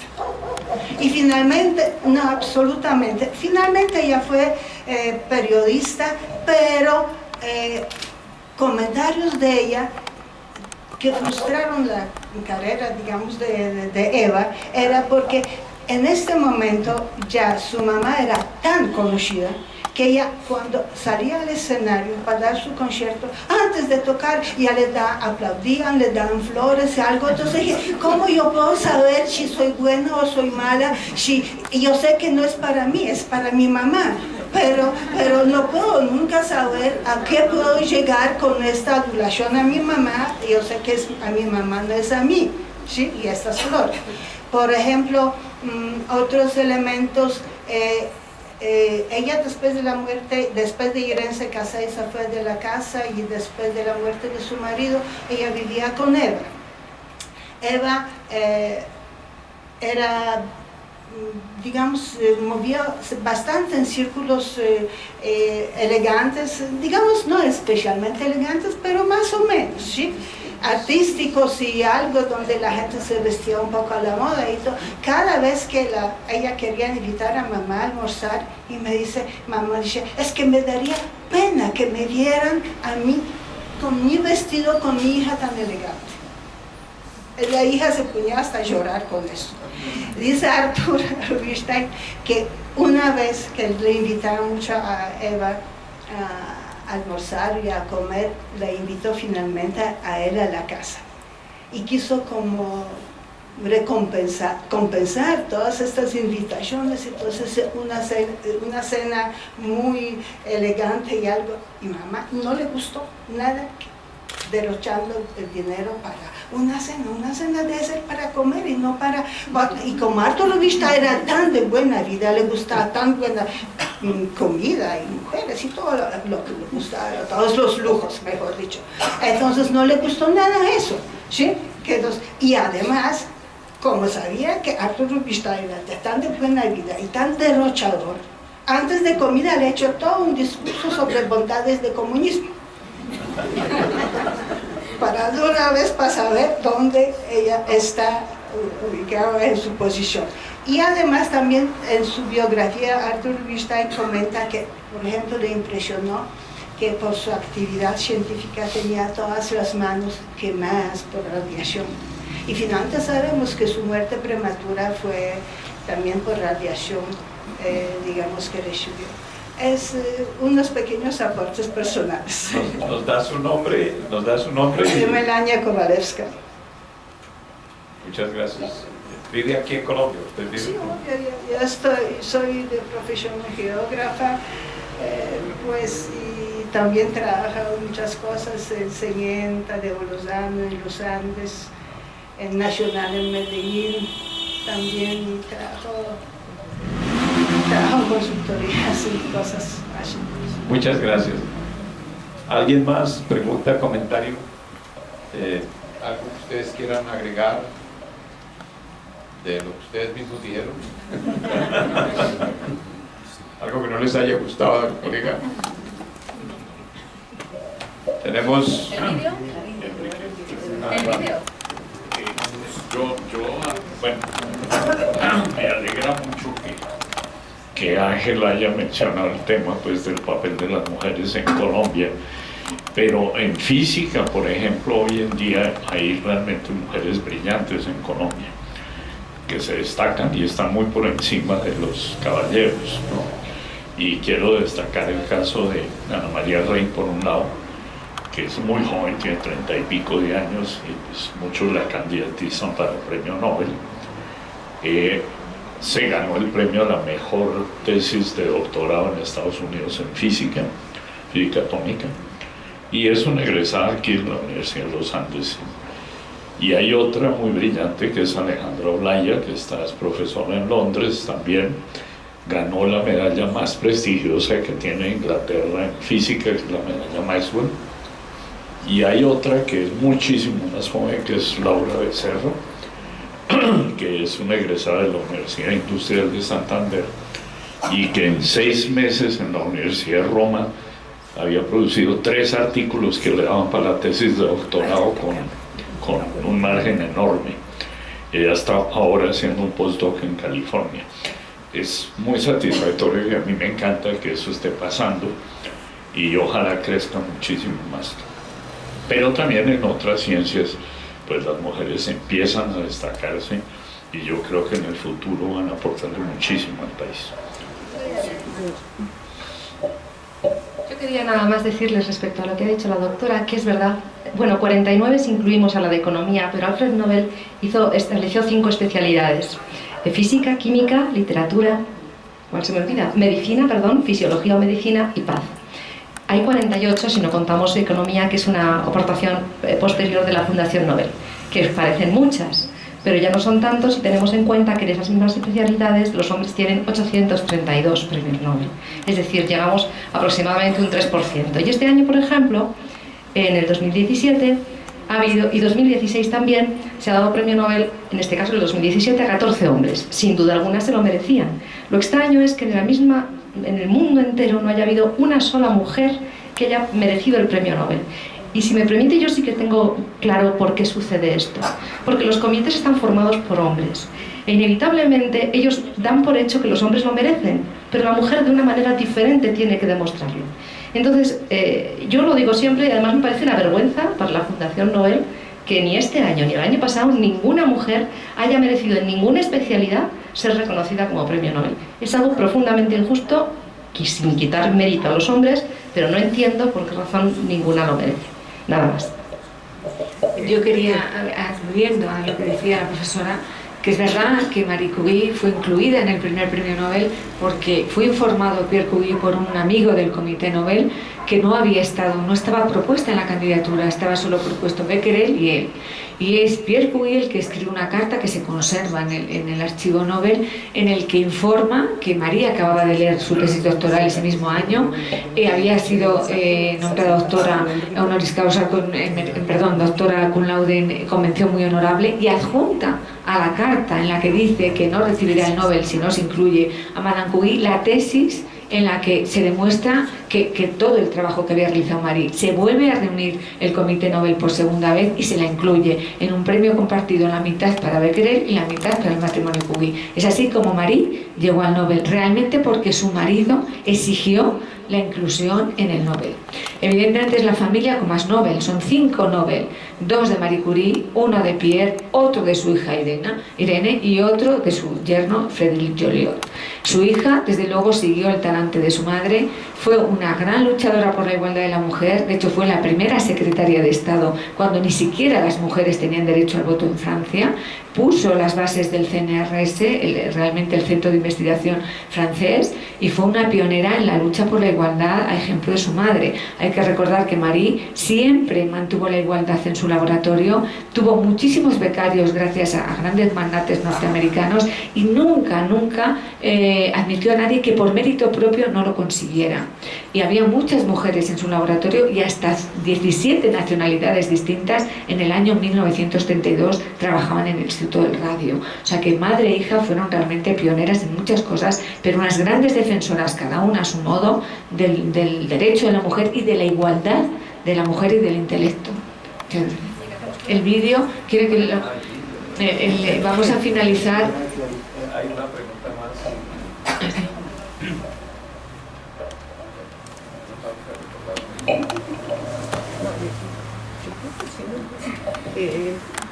Gracias. En relación con la exposición de la profesora Ángela Camacho, quisiera hacer alguna aclaración, no con la magnificencia que hemos visto hoy en el tema central de la conferencia, pero sí digno de destacar, y es en lo que algunas mujeres, yo diría un buen número de mujeres en las universidades. Yo conozco especialmente el caso de la Universidad Nacional y más específicamente el caso de las mujeres de la Facultad de Ciencias de la Universidad Nacional. Se han hecho trabajos muy destacados, no sé por qué motivos muchos de ellos no se mencionan, como que se meten en el cajón del escritorio y allí quedan. Se han hecho trabajos que por primera vez se han hecho en Colombia y han sido propuestos para que comiencen a ayudar a solucionar problemas, especialmente en el caso del agro. Se ha unido los resultados de la biología con la ciencia del suelo, y por primera vez en Colombia se empezó a hablar y a publicar sobre la bioedafología, dando resultados muy recomendables para el manejo oportuno de los suelos, no teniendo en cuenta únicamente el proceso de clasificación de tierras que siempre se hacía, sino teniendo especialmente en cuenta el resultado más o menos de 32 tesis que se dirigieron en el Departamento de Biología conjuntamente con el Instituto Geográfico y que han sido realmente muy bien reconocidos. Por ejemplo, en el premio FAO del año pasado, algunos de esos trabajos o esos trabajos resumidos en un libro que se publicó, se llama Suelos y Tierras de Colombia, fue tenido muy en cuenta el trabajo, el aporte de la biología de los suelos para Colombia y se puso como ejemplo para el manejo de los suelos del mundo.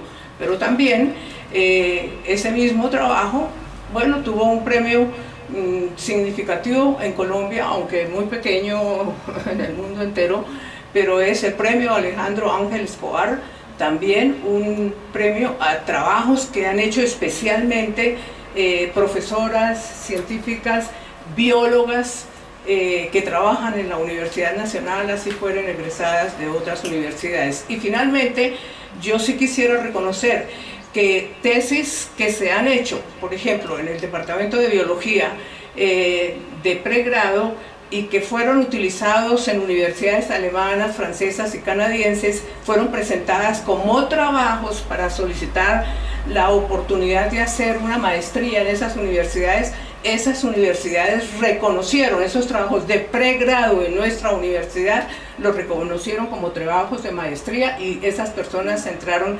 directamente a hacer sus posgrados y hoy están con nosotras, la mayoría mujeres. Muchas gracias.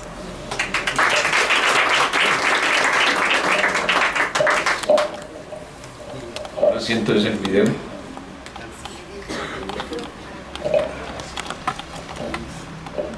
El vídeo que van a ver a continuación es una sesión del Museo Nobel de Estocolmo del poco minutaje que se conserva de Marie en grabación. Son sus últimos años de su vida en el balcón del Instituto del Radio, de donde salía desde su laboratorio. Aquí la ven en los últimos años trabajando, y siempre que podía salía al balcón y que a ver el jardín que ella misma había plantado. Y este es el hangar donde trabajaron codo con codo Pierre y Marie en aislar el radio, el papel, las notas de laboratorio que siguen siendo radiactivas hoy en día porque este papel no se ha descontaminado, un pocillo simulando cómo era el radio, las notas de laboratorio de la aproximación al peso atómico del radio, en el que se intercalan las letras de Pierre y de Marie. Ella en esas imágenes que veían al principio también en su laboratorio el jardín, que hoy en día es el Museo Curie, muy cerca del Panteón, que se puede visitar, la famosa foto con Albert Einstein en Ginebra cuando debatían en la Sociedad de Naciones, su viaje a Estados Unidos en 1921 para recibir la donación del primer gramo de radio, que viajó con Irene y con Eva, que aparece en esta imagen. Y aquí uno de los múltiples doctorados honoris causa que recibió a lo largo de su vida por numerosas instituciones de todo el mundo.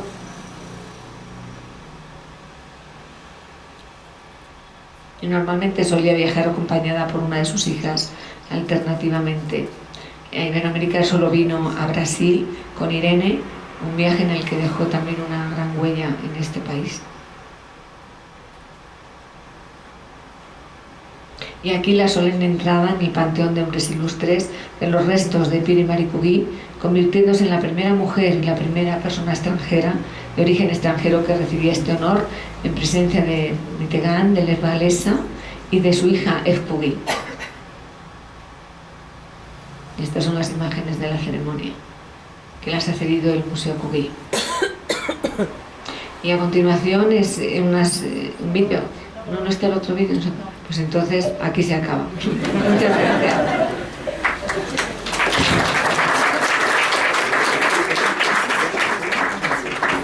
Bueno, muchísimas gracias a todos.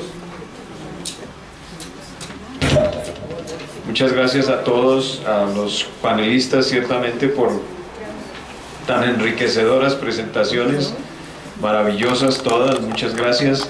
Y a todos ustedes por haber venido. Ahora hay una copa de vino. Tenemos que pedirles un poco de paciencia, porque con el fin de servir el vino tenemos que correr los asientos para que también puedan ver la exposición. Entonces, si se ponen de pie y le dan espacio a los jóvenes para que muevan asientos aquí como locos. Muchísimas gracias.